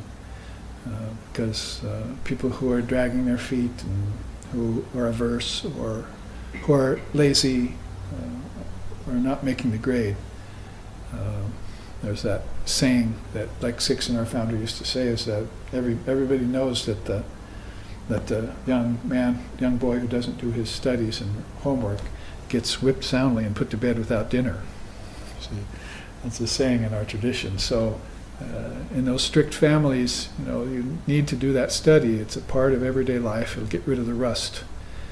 Sometimes it's the rust over moral being, and sometimes it's the rust over just practical matters, and sometimes, more importantly and more detrimentally, it's a rust over our spiritual life, our religious and spiritual life, and philosophical life too, because that's very important in India. Many of us aren't interested in philosophy in the West because it's a subject. It's a subject in school that you make money from and so forth. And you do it as you would do any way of life or walk of life. But philosophy in India is truth. And it must be stated and it must be realized by the teacher and then given to the student through a transmission, a direct transmission. Guru Parampara it's called. So philosophy is never sundered from religion. It's not like two different subjects. I mean, I think religion is not so much just a subject in school as philosophy is. So that's unfortunate about philosophy here. But of course, religion can become a vocation. But what we want is people who go beyond their vocations and pull these things all into the middle and integrate them into consciousness, bring awareness to them. And so it's like Vivekananda saying, work, work, work. It's a drudgery. First it's got a practical application because you're doing duty, but then later on it turns into drudgery, and so there's no other purpose for it. Ultimately, work, that is, than to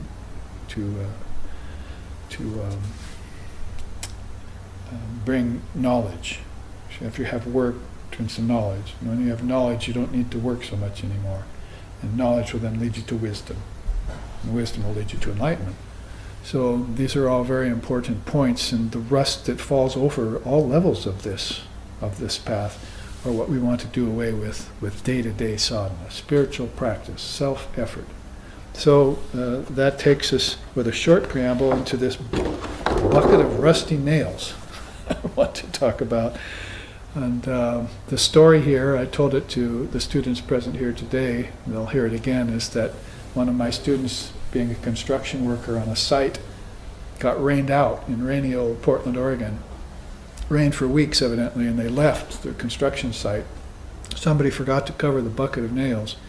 And over time, because the money was withdrawn, as what happens in Maya, oh, we have this project we're doing and we're going to get paid. Oh, no, actually, we're not going to pay you now because of the delay.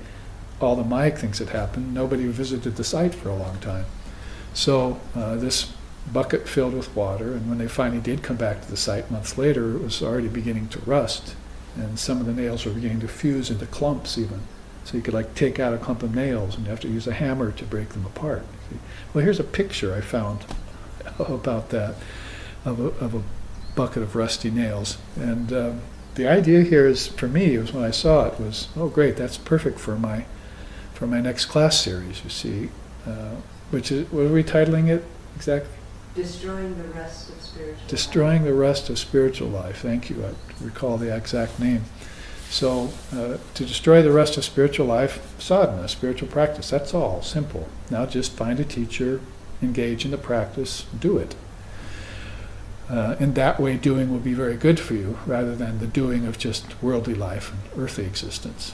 But the doing of spiritual life, sadhana. So probably don't have any word in English like that, like it's in Sanskrit. Sadhana means specifically do your spiritual practices day to day. And we must say about that, it's not just prayer or one time a day at meals or praying at night before you go to bed. Oh, please, Lord, may I be a good boy, and so forth. And save my mother and father, as if that's going to happen. Death's not going to come to everyone. So it's not just prayer about impractical things. See, it's meditation on the reality. Prayer has certain advantages, has certain disadvantages. Meditation has certain advantages, and if you look into it deep enough, could also have disadvantages. But the real important thing, difference between the two, and we have a chart on it, of course, is that meditation is on divine reality, not on hopes, fears, and phenomena. Oh, please save the people of this country or that country. Good luck with that. All people are going to suffer here, because the first noble truth is suffering is. The first noble truth is suffering is, and nobody escapes that. So to escape the worst effects of it, though, you can protect yourself with spiritual efforts. And so again, back to the bucket of rusty nails, I thought, well, what a perfect example and teaching for what's called in Sanskrit, another word we don't have really much of in English, is samskara.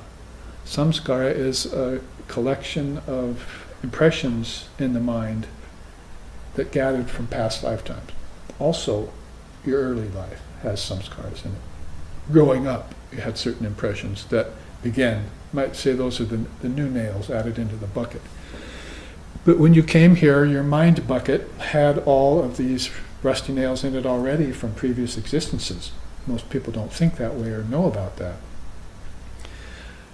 Actually, it's Buddha's saying, right? Well, we can use another saying that he said about buckets. You know what that is?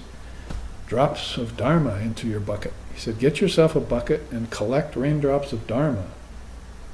That would be, oh, that meditation I did last week, and this act of service I did to this person, and that puja I did last night, and that study of scripture I did last week. Those are drops. Now, if you were to do that every day, it would be a deluge. See, your bucket would be full quick. But most people are just doing one of these things of the 4 yogas occasionally. So they're running around with this bucket in a very thin, spaced out rain. You know, oh, I got, and pretty soon there's a little inch of water down there. Well, Buddha said that's gathering merit, punya. And it'll help do away with demerit, papa, punya and papa. I have a song about it. So you want to gather these drops of Dharma in the bucket of your mind. So now here's him saying this, and I'll quote it directly, whereas I paraphrased it in the first half. Negligence is the rust of the watchman, leading to calamity. Sloth is the rust of all beautiful and good things. Non-recitation of the wisdom scriptures is the rust of monasteries, and lack of spiritual self-effort is the rust of households. Lord Buddha, Dhammapada, Canto 18, Sloka 241. So here we have Lord Buddha speaking in a different way about rust, and this is a very good image to portray this. So what I did was I took it and I put the 4 yogas on all sides of it, since those are our practices. Remember what Swami Vivekananda said, I never tire of repeating it, that the 4 yogas are the new religion of this age. That is, we can do away with tired old forms of Hinduism, Christianity, Judaism, and so forth, and we can take on this new religion, which is all based in practice. See?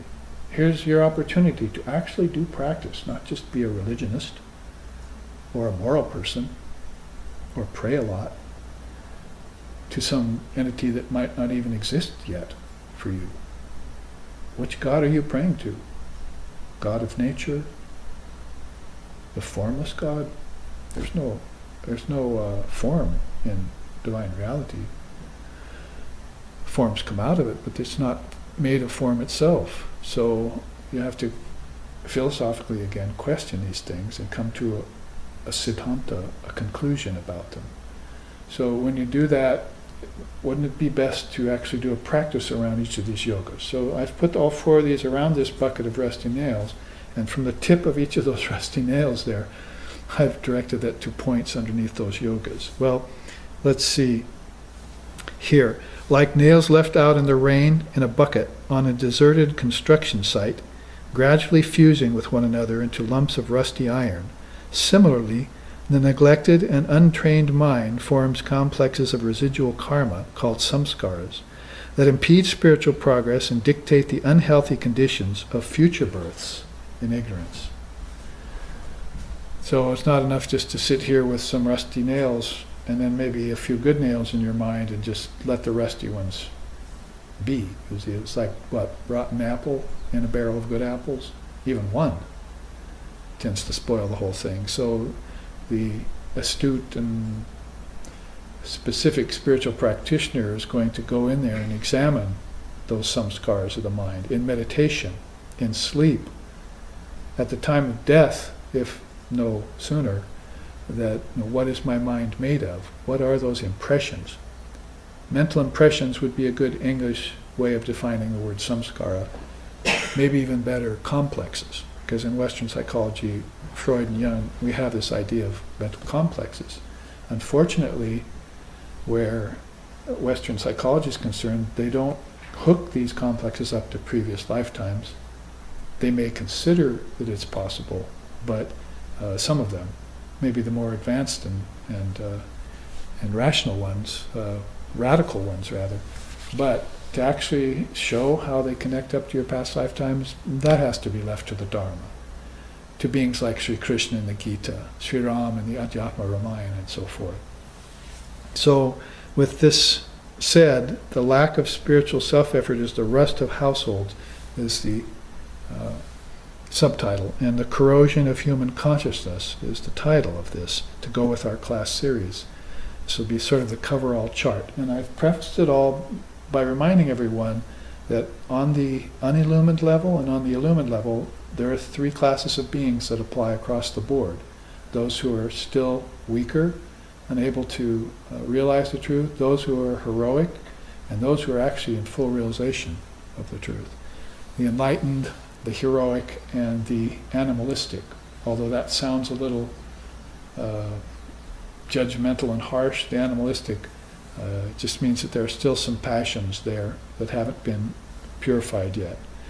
So then let's get to examining this chart in our remaining time. You see there on the far left corner, upper Raja Yoga, that's the eight-limbed yoga of Patanjali. It ends with meditation and samadhi. It starts with yamas and niyamas. I could have pulled out the tree of yoga and showed you. We've done that many times. Look back on our YouTube classes to see those, a view of that. So under Raja Yoga, I immediately would put failure to meditate daily. That would be one of the rusty nails, you see, that's getting in the way of the process. Failure to meditate daily. And of course, each one of these points brings up a whole host of teachings, like you better get a guru, you better find out that meditation has two types, one with form and one without form, and which one's suited to you the best, or maybe how you can even harmonize the two, like we do in Ramakrishna order. First we meditate on the Ishtam in our heart, and then we, with the mala and the mantra, then we put that down and meditate on formless Brahman. So we have both form and formlessness in our sadhana. This is very good. You might not even realize it as you're doing it for years, but when you think back on it later, you say, I'm sure glad I had both of those. See, it's like saying later, saying, well, I'm sure glad I had both my legs. And you took them for granted all this time, you see. Or you come across a pirate with one leg or something. Well, I'm sure glad I had both my legs all my life. See, matey. And of course the parrot is sitting there on the shoulder. You know what he says. So, failure to meditate daily, then very important with those qualifications. Make sure that you've been informed about the eight-limb yoga leading up to the seventh limb, which is called Dhyan Yoga. That is, the yoga of meditation. What are the requisites to that, and so forth. Failure to teach your children how to meditate comes right up into the picture, because here we are in a world where lack of spiritual self-effort is the rust of households. So we notice this maybe. Maybe parents in this day and time have even brooded and worried about that. It's one of the thoughts that haunts their minds. Oh, I'm really not teaching them anything of real substance. Just sending them to school. Part of that is to get rid of them, so I don't have to deal with them all day, you see. And another, when they come home, I'm not spending quality time with them like my wife told me to do, so I feel guilty about that, you see. So there's all these things floating around in their mind, not getting around to the point. What is the point? Teach your children to sit with you and listen. That's a kind of meditation.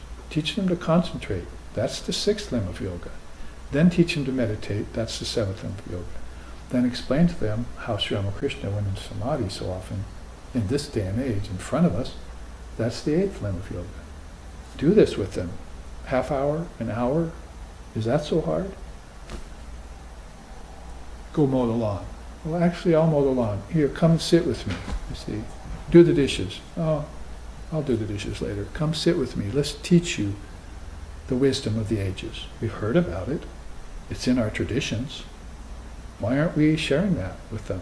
Is the world so important that ends in death and decay and destruction and disease in the end, or maybe even before the end, along the way, that we can't sit and teach them the eternal truth while we have the chance to do so?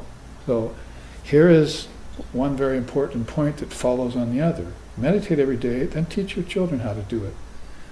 Teach them the Raja Yoga system. Oh, they're too young. They don't understand. They probably understand more than you do. They'll probably surprise you as you start teaching them is how much they know and how much they remind you of what you don't know. Or maybe remind you of something you do know that you've forgotten. Out of the mouth of babes, isn't it? Was that Shakespeare or something? So here you are with these two very important points. Raja Yoga right there next to it on the right-hand side, neglect of recitation and memorization of scriptures. See, so that's one of those rusty nails. Yes, it is said about that in the monasteries, but we found out that at households it's also very important, because we each have our own household, and each of us, whether we have children or not, under my encouragement and the encouragement of our founder and encouragement of my guru, Swami Sheshananda, have all encouraged you all to read the scriptures, recite them, memorize them. In yoga, what's that called? Svadhyaya. And where is it found in the 8 limbs? 5 or 6. Oh. In the 2nd limb, called niyamas. It's one of the practices you're supposed to do. Ahimsa, non-violence, and truthfulness, that's an observance. See, practices are meditate on Ishvara, right, and do austerity and recite the scriptures. Memorize them. Be able to recite them. Not just audibly, but right now I can run 50, 100 slokas from my mind. By memory, I don't have to go to a book. And the beautiful thing about that is not just to show how good my memory is, although it does keep it sharp, but it's that I can just enjoy that. I don't have to move. My hands don't have to move to the shelf. My lips don't have to move. My mind can savor it, see. So these are the benefits of that. Say you have some horrible, debilitating experience, or death is coming to your door, and you have a habit of relying on the scriptures for your peace of mind. Oh, well, then aren't you just going to default back to that? The soul is birthless and deathless. My doctor's telling me I'm going to die. The soul's birthless and deathless. So sadhana does away with the rust of the idea of death. It's the kind of rust that comes upon you automatically, and it's the kind of corrosion that's in the back of everyone's mind, isn't it? I will die someday. Because they ask Shankara, what's the most amazing thing you ever saw? He said that although death is all around, man never thinks that he's going to die. Ask Holy Mother the same question 1400 years later. What's the most amazing thing you've ever seen, Mataji? That although people suffer so much from their mistakes, they'll never correct them. They'll keep erring again and again, even though their lessons are coming back to them. They won't learn their lessons from their mistakes and just modify. That's going to be sadhana that does that, not just, oh, maybe I'll do better next time. That's morality. That's like chance. Oh, maybe I will, maybe I won't, you see. But if you get down and say, I'm not doing that again, and this is how I'm going to stop it, that's a rust-removing device in you. Corrosion doesn't have a chance to build up. It's not like this condition. If your mind is like this, rusty lumps of samskaras in your mind from things you've done past lifetimes that are still haunting you. What kind of a way is that to live? Or to be born?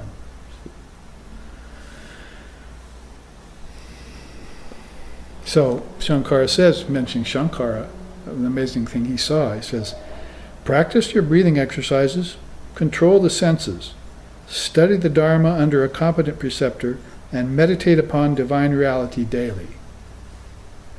In a mind that does all this, how can there be any lack of inner peace and abiding happiness?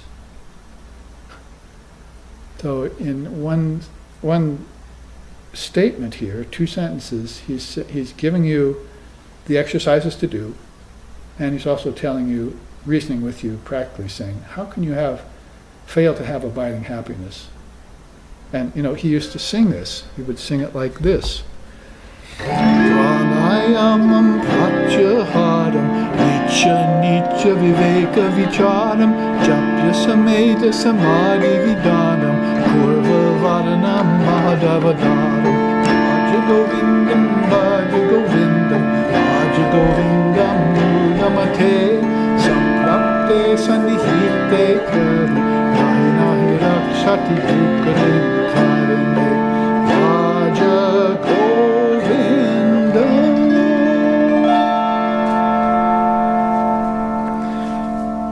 His beautiful song. See, so he says there, everything you need to hear about the practice, and then he reasons with your mind. You'll have abiding happiness and peace and harmony if you do this. Try it. Try it. You'll like it. Now, Raja Yoga had those 3 points. Let's go to the Jnana Yoga side, upper right hand of this chart. Carelessness in implementing spiritual discrimination. So, Viveka, that's a part of the Jnana Yoga path almost more than any other thing. That's why Swamiji named himself after it before he came west in 1893, when he was still swimming out to the island there, and Kanyakumari down there at the tip of India, and getting that message from Mother, you must go swim the ocean. You must jump the ocean again, like Hanuman did in an earlier time. So that was the age of Ram. He's in the age of Ram Krishna. Same being, same beings, but nonetheless, he has to do it for the West in this case. Whereas it was just in Indian Ceylon that it took place earlier. So here we have the recipients of this great gift, you see, Viveka, to discriminate between the real and the unreal, because as animalistic beings, they're still not clear on that. And we become clear about it, we become heroic, and then finally we go beyond the idea of dualities, real or unreal, life or death, form or formlessness. There's some very subtle dualities to rise above, not just happiness and sorrow and good and bad. Those are basic. Those should be obvious to get over. So implement spiritual discrimination. Otherwise, that's one of those rusty nails that's hiding in that clump down there. And look at how it's beginning to fuse with another one, forgetting to spread the precious Dharma in the world. So you have a responsibility to refresh yourself as to what the Dharma is, and then spread it, just like you have a responsibility to meditate and teach it to your children, right? So the yogas fuse and integrate in this way, and you have to keep your eye on all 4 of them. Your eye on the prize, as they say, eyes on the prize, until the eyes are no longer dual. They're that one jnana chakshu, that single eye. If you shall have a single eye and know the truth. So don't forget to spread this precious Dharma once you learn it well from an illumined preceptor. And acharya, a nice word in India. We don't really have much of an equivalent here either. An acharya, not a priest who is conducting rituals and telling you to pray, or those kinds of things at the moral level. An acharya whom you can go to and learn these secrets of the Dharma from that have been buried for thousands of years. Even in India you can't find them much anymore. Great souls have to come and tear off this cloak, Maya, for you, so that you know that these are the truth. This is not opinion anymore, and this is not a matter of vying religions. It's a matter of the truth that underlies them all. And it's obvious to you once you start practicing them, not until. You can hear it and get inspired, but until you put it into practice, you're not gaining the effect of it, which is what's happening out here in the last 50 years in the West. Even the last 150 years from Vivekananda's coming. What else is there? Ignoring the need to contemplate the wisdom of the seers. So you need to recite and memorize the scriptures, then you need to contemplate them, right? As I was just saying, you can sit and just roll them over and over your mind. Forget wine tasting.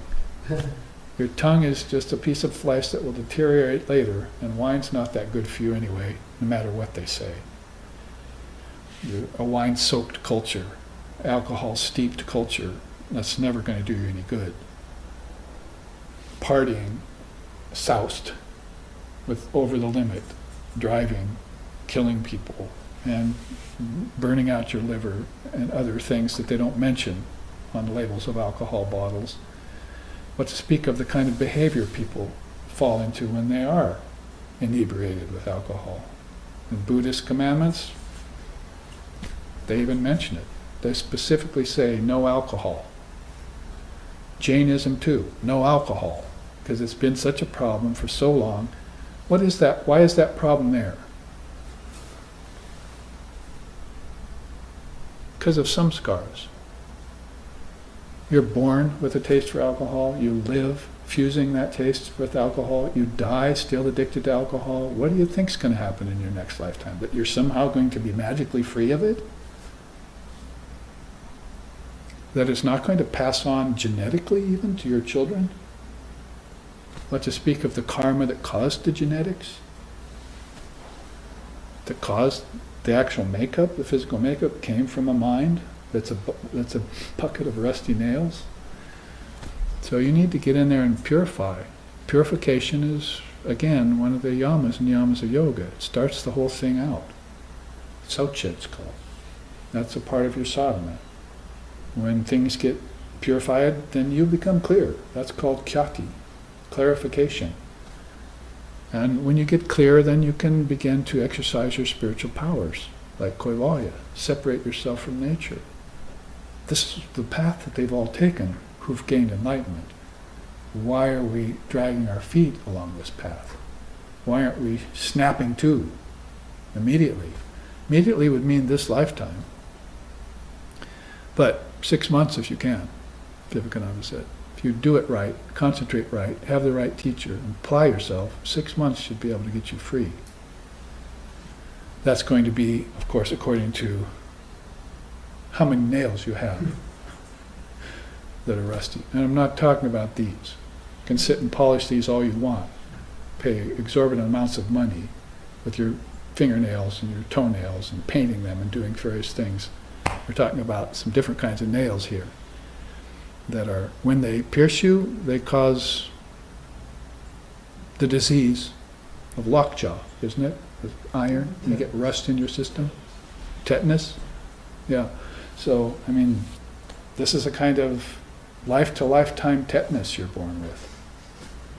And no inoculation or shot's going to get over that except a shot of Vedanta, a shot of Dharma, the transmission of Dharma from your teacher to you, mind to mind, until you can have your own hammer, take handfuls of these, put them on the ground, break them, dip them in salt water, and put them back in the bucket. Or not. If you want to live a really beautiful, pure life, put them back in the bucket. If you're done with life, throw them in the ocean. The ocean is all salt water. Never come back again in ignorance. So enough said about the Jnana Yoga side, although I personally believe that there's never enough said about it. That yoga is prime for us in the West right now. Needs to be activated. So now let's go down to the lower left then, Bhakti Yoga. What are some of the nails there? Allowing worldly talk to replace talk of God. That would probably be Sri Ramakrishna's first choice. So I was thinking of it. These are all my own choices. There are many others. It's only an 8x11, not a lot of room. So I chose the ones that I thought would be most pertinent and applicable to us as Westerners in this day and age. So anytime you're talking worldly, shut up. You're dumb, shut up. And just stop the tongue. Silence is the first order of yoga. Oh, I'm sorry, Lord, I spoke about worldly things. I should be speaking the Dharma to everyone. So I must fuse Jnana Yoga with Bhakti Yoga.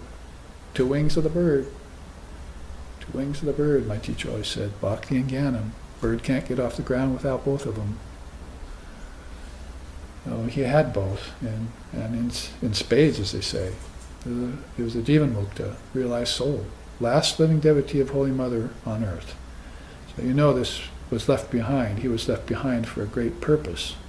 And there he was with just a following of some 30, 40, 50 people, not millions that are flocking to these charlatans, but just a group of very intensely guided individuals And then knowledge of who he was around spiritual circles around the world. Pretty soon Swami Sheshananda was known by everyone as being the last, that is, everyone who loved God. Amongst the heroic and the Daiva, as being the last living devotee of Sri Sharda Devi, the Holy Mother on earth. So his pujas and his talks used to swell toward the end of his life. People were coming, even out of curiosity, to see him.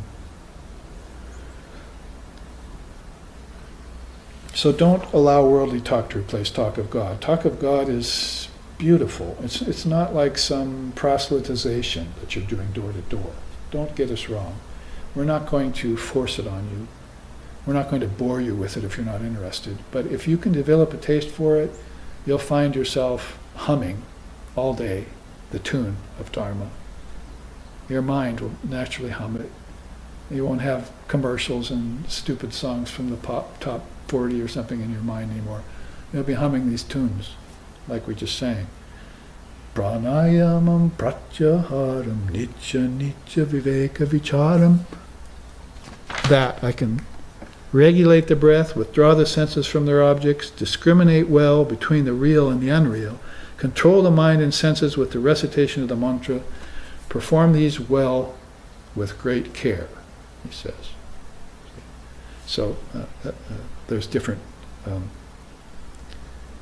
versions of that in different translations. What else can you do there in Bhakti Yoga about these rusty nails? Becoming complacent about reading out the Bhakti Sutras to family and children. Sandilya's Bhakti Sutras, Narada's Bhakti Sutras, the great Itihasa teachings from the Ramayana and the Mahabharata, these are infused with wisdom. This isn't Aesop's fairy tales or Grimm's fairy tales about silly things, cows jumping over the moon and the dish running off the spoon. This is about getting rid of rusty nails through love of God, a love of God that you've neglected now to be involved in, and that you're neglecting in your children. And it's not a God that's a fundamentalist God or a dualistic God only. It's the existence of pure consciousness in both of you, you and your son, you and your wife and daughter. It's the one consciousness that's there that everyone needs to hear about. Thou shalt know the truth, and the truth shall set you free. That God. You can see it with form for a while. As we say, meditate on Ishtam or Ishvara. Then you must also put Ishvara aside and get to the Father through the Son. How come nobody in Christianity is doing that? How come we're not hearing anyone who got to the Father through the Son? Enlightened souls, where are they in our country or in that tradition? Basically almost any tradition now. A lot of people are having experiences of a God with form, or some people are even saying all this is Brahman and thinking that the form is God in their ignorance. God can never be a form, but it borrows forms, it emanates through forms, it expresses itself through forms, but that's God with form we're talking about, not the formless Brahman, not Allah or Yahweh or Divine Buddha nature, Tathagata Garbo. That's formless. That's the light. Light doesn't have form, it just infuses everything. Then we're going to grab that light there, you see. Well, this light around me is Brahman, and that lamp is Ishvara. And that candle over there is a seer. And that firefly out there is you. It's just different forms of light. But the light itself doesn't have a form. That's why they call it all-pervasive. Infuses everything, Sri Ramakrishna said, like sweetness in sugarcane juice. Can I get that sweetness out of there somehow? See? To go through a big process to do that. Crystallize it somehow. So my point here then, don't become complacent about reading out these Bhakti Sutras. If you're a Christian and you have a Bible, find a good way of interpreting that doesn't necessarily adhere to King James, because King James was not a seer, was not an illumined soul. You can find better versions of Jesus' teachings now that stage of the truth. Birds have nests, foxes have holes, man has no place to lay his head here. That's the teaching on renunciation. How are you going to misinterpret that? That we should build our houses on sand instead of on the bedrock? He's saying very explicitly there, so these are the teachings, the Beatitudes and so forth, that you concentrate on and tell to your children, and you try and do it without hypocrisy. Oh, there are people around the world who have other religions who also say this. They also believe this. They realize this. And we need to share this wisdom with each other. This is a part of the universal Dharma. Sanatana Dharma. This is how Sanatana Dharma in India stayed pure and focused and powerful for so long.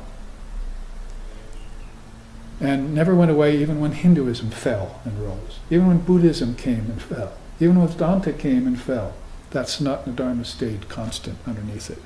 And we always could find our way back to the truth through it. Just like we're doing right now in this room. So read out the Bhakti Sutras. Also the Jnana scriptures. See, memorize them. This is my own bucket of rusty nails for you.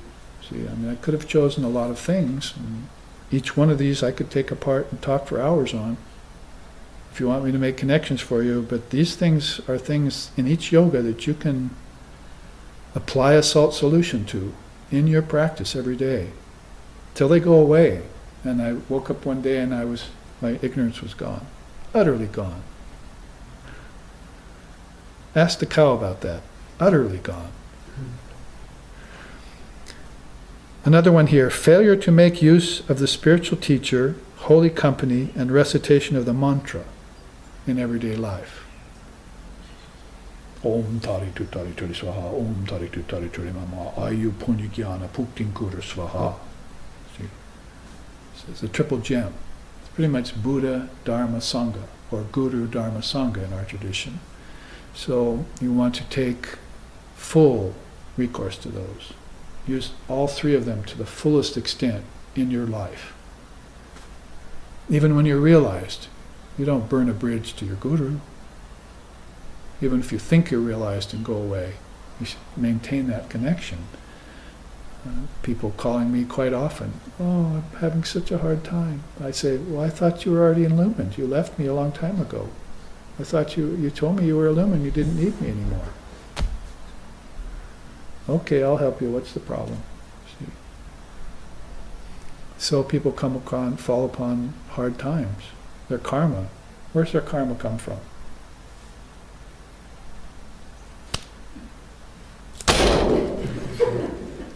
From a bucket of rusty nails in their head called samskaras. And how do the samskaras get made?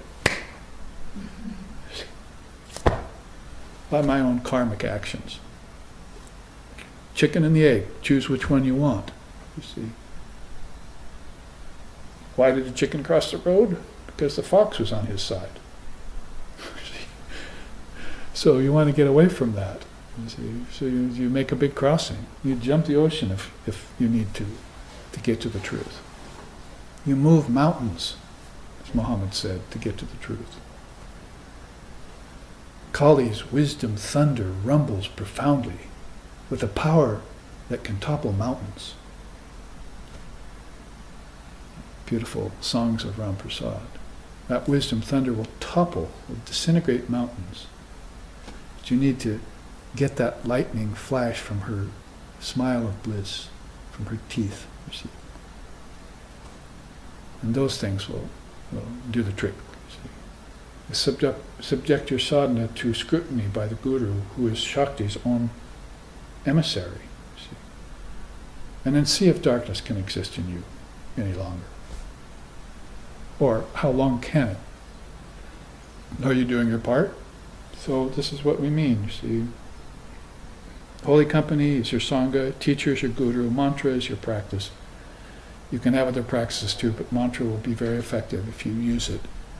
If you understand the word Om, understand the word Namaha, understand the word Shivaya, or Mani Padme Hum, or whatever mantra you've been given in whatever tradition, if you understand those, contemplate them, and start using them, how quickly will that deity come running to you in your life and shore you up and accompany you all the way to your death and beyond. Understand that you're a birthless, deathless being. Oh, did you fall into some doubt about that? Here, I'll prove it to you. Die. Oh, you're reborn again? Here, I'll prove it to you again. Die. Oh, you came back again. Here, I'll prove it to you. Die again. You've been witness of all your births and deaths. You're still here, aren't you? Is there ever a time when consciousness can be extinguished? Can you put it out like a candle with your fingers? Psst. It's one of those magic candles. You see, flame comes jumping back. That's you. What else here then? We can say, because Guru, Dharma, Sangha, the triple gem, very important. Under Karma Yoga now, allowing money instead of service to become the main aim of earthly life. Is how I put it. Because we were saying yesterday, and we've been saying it for a while, that yama of yoga called a parigraha, according to Patanjali, gift giving they call it, or gift receiving, you should do away with that. Why? Well, there are different explanations of that, but the one Patanjali himself gives, or that Vedavyas commented on, father of Vedanta commenting on the father of yoga's system, the Vedavyas said, because you're engaging in commerce the minute you're born, they're gearing you for success. And that success is based in money and profit, and if you don't have it, you're not a success. So, if you want to work dharmically, fine. Isn't that one of the four fruits we just said? First dharma, then satisfaction of desires, then artha, wealth. So desires and wealth come after the dharma. So you must put dharma first. And if you do that this lifetime, you'll be born next time knowing that it should come first. And the lifetime after that, knowing that it comes first. Till finally, dharma just gives you transcendence. Wealth and desires leave you. And you're left in just this fine fettle condition called equanimity or yogic balance. Like them, the Daivas. The Daiva Devis and Devas. Daiva Devi Deva. So don't allow money to take over everything. Everyone probably knows that that's the truth as they're handling this stuff. Sri Ramakrishna said, anyone who handles money gets the distortion of money. It doesn't matter who they are. So if that's even true of all these beings, if they handled money, which is why Sri Ramakrishna would drop coins, when they're handed to him, it would actually burn his skin. Somebody offered him 1 billion rupees once and he fainted. Know that story out of the gospel?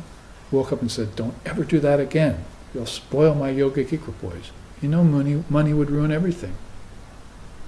So what's more important to him, God or money? God or mammon? Isn't it a teaching that is thousands of years old, even in the Christian tradition, God and mammon? And what did he say about it? It's easier for a camel to pass through an eye of a needle and so forth than a rich man to get to heaven. All these teachings are about renouncing the world and its preoccupation with wealth, power, domination, basically occult powers. There are 8 of them. Trying to do fantastic things that outstrip the laws of gravity and so forth. These are wastes of time when you should be spending your effort on spiritual attainments. Store up wealth in heaven, right? Not here on earth. So these are, doesn't it sound sort of like Dharma drops? Jesus and Buddha sort of concurring on that, even though they were 550 years apart. Dharma drops, store up your treasures in heaven. Yeah, these were souls that were realized. One wasn't a Christian and the other a Buddhist. Those didn't exist in their time. Well, Buddhism existed by the time Christ came along, but in their own times, they didn't have a religion around them. Men did that later. That's why I say, if you have a Bible or a Quran and get a good translation of it, be an ant. Sri Ramakrishna was told, well, what do we do about the scriptures? Not only of our own, but other religions. He said, well, be an ant. And they said, what do you mean? He said, well, when you're at a picnic, you see, you put down food, and some sugar mixes with some sand there. You see it by the side of the blanket. And you notice it, oh, we spilled some sugar, or some honey or whatever. And then you go swimming and you come back to picnic afterwards, and the ant has come and taken all the sugar granules and left all the sand. So start thinking, well, what did he say? What does that mean? That if you read the scriptures, take the granules of sugar, the essence, and leave the non-essence aside, because he concluded by saying every scripture has a mixture of sand and sugar in it. And the only time that wouldn't apply would be when the scripture is of a non-dualistic kind. And there are very sparse words in those. Om pramadna nasandeha kim karishyami vrittiman utpadyante vilayante buddhischa yata jale. That's all I have to say. Back to samadhi. See? So the non-dual scripture means ignorance is not real. So how can it cause you any real doubt? He's saying doubt isn't real. The doubt in your mind's not real, but you're thinking it to be real because it plagues you, see. But ignorance isn't real, so the brooding that comes from ignorance can't be real. Only truth is real. Only Brahman is real. So if you know this, then what does a yogi do with this knowledge? Because he too has samskars in his mind. They're not rusty, probably. And maybe they're not even coagulated into bits of iron. They might be individual, good samskars they're called, you see. The desires to serve beings, right? The desires to read the scriptures, those still persist in his mind maybe. And he can transfer them to you. So what does he do with all these things that are coming from his mind? He lets them rise day to day, spontaneously. Utpadyante vilayante buddhischa yata jale. Yata jale, like water. Buddhist, like bubbles. He lets them rise like bubbles in water and dissolve back into water, day by day. And if he has a bubble that won't dissolve at the end of the day, he does his sadhana, because that's a bit of rust, corrosion that's about to form. So he just thinks about it. Ignorance is unreal. Can't cause me any real doubt. I'm doing away with that right now. And then tomorrow morning I'm going to check and see if it went away. If it didn't, I'll apply that same salt solution again to do away with it until it's gone. So nothing can persist in my mind anymore. Nothing. Form or formlessness, wisdom or ignorance, duality or non-duality, with form, beyond form, none of that's there anymore. What does it sound like? Being beyond the real and the unreal? Advaita, Satori, Samadhi, Asampragyata, Nirvikalpa. That's what it sounds like. And so that's the means to attaining that, if it could be called an attainment. It's just really in the return to your own nature, you see, which always was and always will be. How did I wander away from that? Well, I did it because I let a bubble rise, and I didn't dissolve it back in this mind that's so obstinate, that would produce something like that in me. I don't agree. I reject that. I'll practice and show it to be otherwise. So all of this coming out of allowing money instead of service to become the main aim of earthly life. Well, it's not just ranting and raving about money. It's also about what you can do instead of money. How about service? Let's say if you have money, why don't you put it at the service of some good cause? Like what? Like spreading the Dharma, like teaching kids to meditate, like holding scriptural classes, Jnana Yoga. There's many things you can do. Just reverse all of these nails, and you'll find out that that's plenty of grounds for you to go and do beneficial works for the highest good of humanity. So turn your money that way.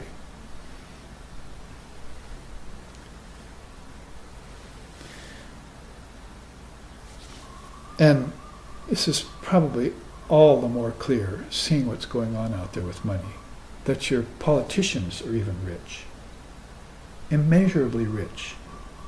What are they doing in power? Money.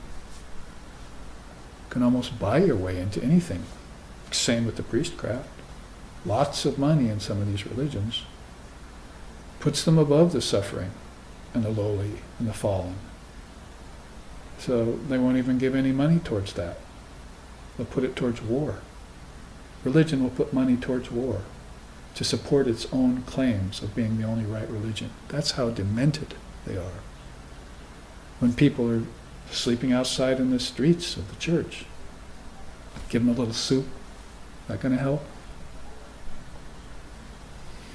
So this all has to be rethunk, you see, and reoriented under the mantle or umbrella of the Dharma. And what is the best thing to do? At least be heroic about it. And maybe then you'll get some clues from the divine. The last one here is leaving work undone, incomplete, or abandoned due to spiritual practices. So get too far into sadhana. Well, sadhana, doing the mantra and so forth, the great seers have said this is a means to an end. You don't want to become a professional student, right? In college, you want to graduate. It's the same in spiritual life.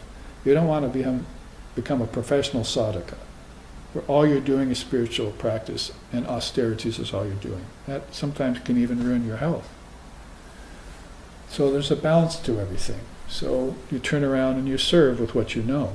You turn around and you serve with what you have, money and knowledge. You turn around and serve by how you meditate. And that's karma yoga to a T. You see? That brings it all to a T. Back full circle. Now I haven't taken these yogas necessarily in an order because it's very hard to do that. But I would say in most cases you start with jnana. You remove the ignorance from your mind. And then bhakti shows up. And the love of God is now purified from the mind's rust. And it can be real love now. Then with that you go and meditate. And you realize meditation with eyes open and with eyes closed. That is, meditation while you're sitting and meditation while you're in action leads you to karma yoga. So this is kind of the way you would see it in this day and age. Start with getting rid of your ignorance. That's your individual rust. And it's in your family.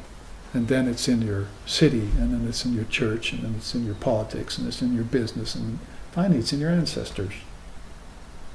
That's why they're coming back without a clue. That's why they can't help you during your life. Or if they helped you, it was just some little modicum of a help along the way. See, it wasn't a blaze of light gotten from the avatar of the age. You only get that from Vivekananda singing something like Om Shtapakaya Cha Dharmasya Sarva Dharma Swarupine Avatara Vadishtaya Ramakrishna Yate Namaha Om Namah Shri Bhagavate Ramakrishnaya Namo Namaha. Then Om Namo Bhagavate Ramakrishnaya. Om Namo Bhagavate Ramakrishnaya. So you get those blazes of light from him and from his children, his precious spiritual children, sons and daughters, and from Ishvara form you meditate upon, and from the saints and the seers, and from holy company that passes you, Guru passes you on to holy company and gives you a mantra, which this rust will dissolve within one lifetime at least. You want to make sure that's what you do. If you're a spiritual aspirant, this lifetime, this has to end. This vague, unclear love affair with matter has to end. And I need to be myself again. Not mammon, God. Not matter, Atman. And when you can put that to an end and say so and declare so, then those bubbles will quit rising, you see, interrupting your oneness with Brahman, innate oneness with Brahman. So we have covered 2 charts and even looked at Swami Sheshananda's sayings to kind of preface them.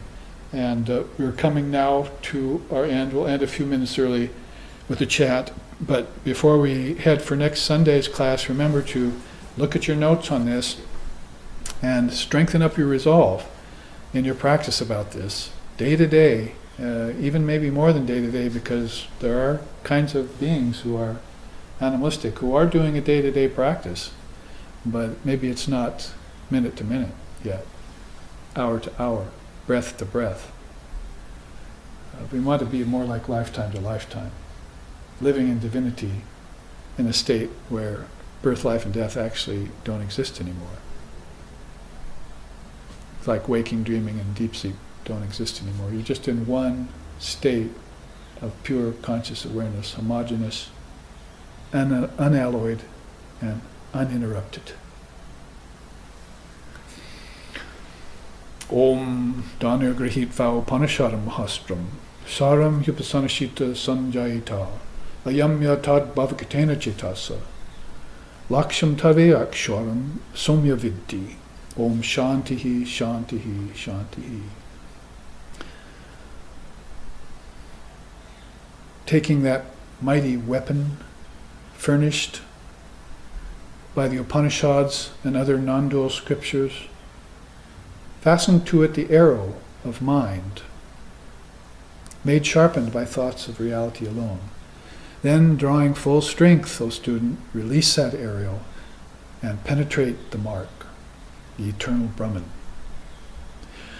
Om Asato, Om Asato Ma Sadgamoya, Tamaso Ma Joitir Gamoya, Mritshor Ma'amritam Gamaya, Abira Abira Mayiti, Rudrayate Dakshinamukam, Tenamam Pahinicham, Om Shanti Shanti Shanti. Lead us from darkness to light. Lead us from lower truth to higher truth. Lead us from the unreal to the real. And lead us from the illusion of death to eternal life. Reach us through and through, O Lord and Mother, with thy sweet and benign presence. Om, peace, peace, peace. May peace be unto us, may peace be unto all.